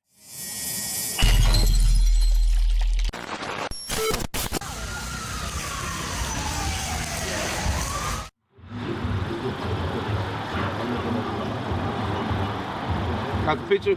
Yeah, I appreciate it. You go to school? Yep. Make sure you stay in school, you hear me? If you my fan, you stay in school, all right? Graduate, so you can take care of your parents. Trust, love them while they here. God bless you too, man. Take care, man. Right here, you know what I'm saying? He came down, man. I messed with him real big, man, you get what I'm saying? I know his kids, he know my kids, he know my family, you get what I'm saying? I know his family. Good person right here, you know what I'm talking about? Go to his stuff. Tell them where to find you, Amy. Right there on 1307 North Long Beach Boulevard in City of Compton, the trap department. Go to it, get home. You're telling me that this is a 2-minute video. I clicked on this. And it's going to be some dude shouting out his fucking trap department store or something. This is really not what I thought I was getting into here. Vernon Avenue, damn, it's going down today. It's the East Siders on Vernon Avenue. Get the homegirls, get the homegirls. Get the homegirl, the homie. Hey, on Vernon Avenue. Today is the video shoot, cuz, on the dead homies. Yeah. We go East Siders. Shout out to Snoop. Shout out to Snoop. We remixed it. Yeah. We remixed the East Siders, cuz. We remixed the East Siders. Shout out to my nigga Snoop Scotty, cuz. We remixed the East Siders on Vernon Avenue. Today is the song we remixed it on Vernon Avenue, but you don't see it today though. Hey, I'm out of here. Just stay tuned. Vernon Avenue. Sorry, Scotty, cuz. Hold up. The Gottis. Look. Yeah. This nigga digging camera. Hey, this my cuz. Hey, this nigga, this what I'm telling you. We gonna get rich like a dead homies, and we gonna keep getting rich. Getting richer and richer and richer. Say what? Rich as Man, I really feel buyer's remorse from having clicked on this. Like, there's just not a lot. Not a lot of content here. 2 minutes, and it's just him standing in the parking lot, kind of fake laughing and showing off the fact that I guess DC Baby Draco is still there. I swear to God, man, we don't know the details. I bet there's a barrage of phone calls and text messages taking place about the situation right now that is kind of crazy. I don't know. Wait, we didn't get to see the hand there, right? I'm still waiting for the nub reveal. Man, when they drop that nub, nah, you can see the bandage right there, yeah. When they drop that nub, oh my God, I want to be lining up to check that out. All right, yo, I appreciate y'all for tuning into this. I will be on stream tomorrow at 4 p.m. with the rest of the goons on the No Jumper Show. Thank you very, very much for watching this. I appreciate each and every one of you. Just like that. Please smash the like button. And just like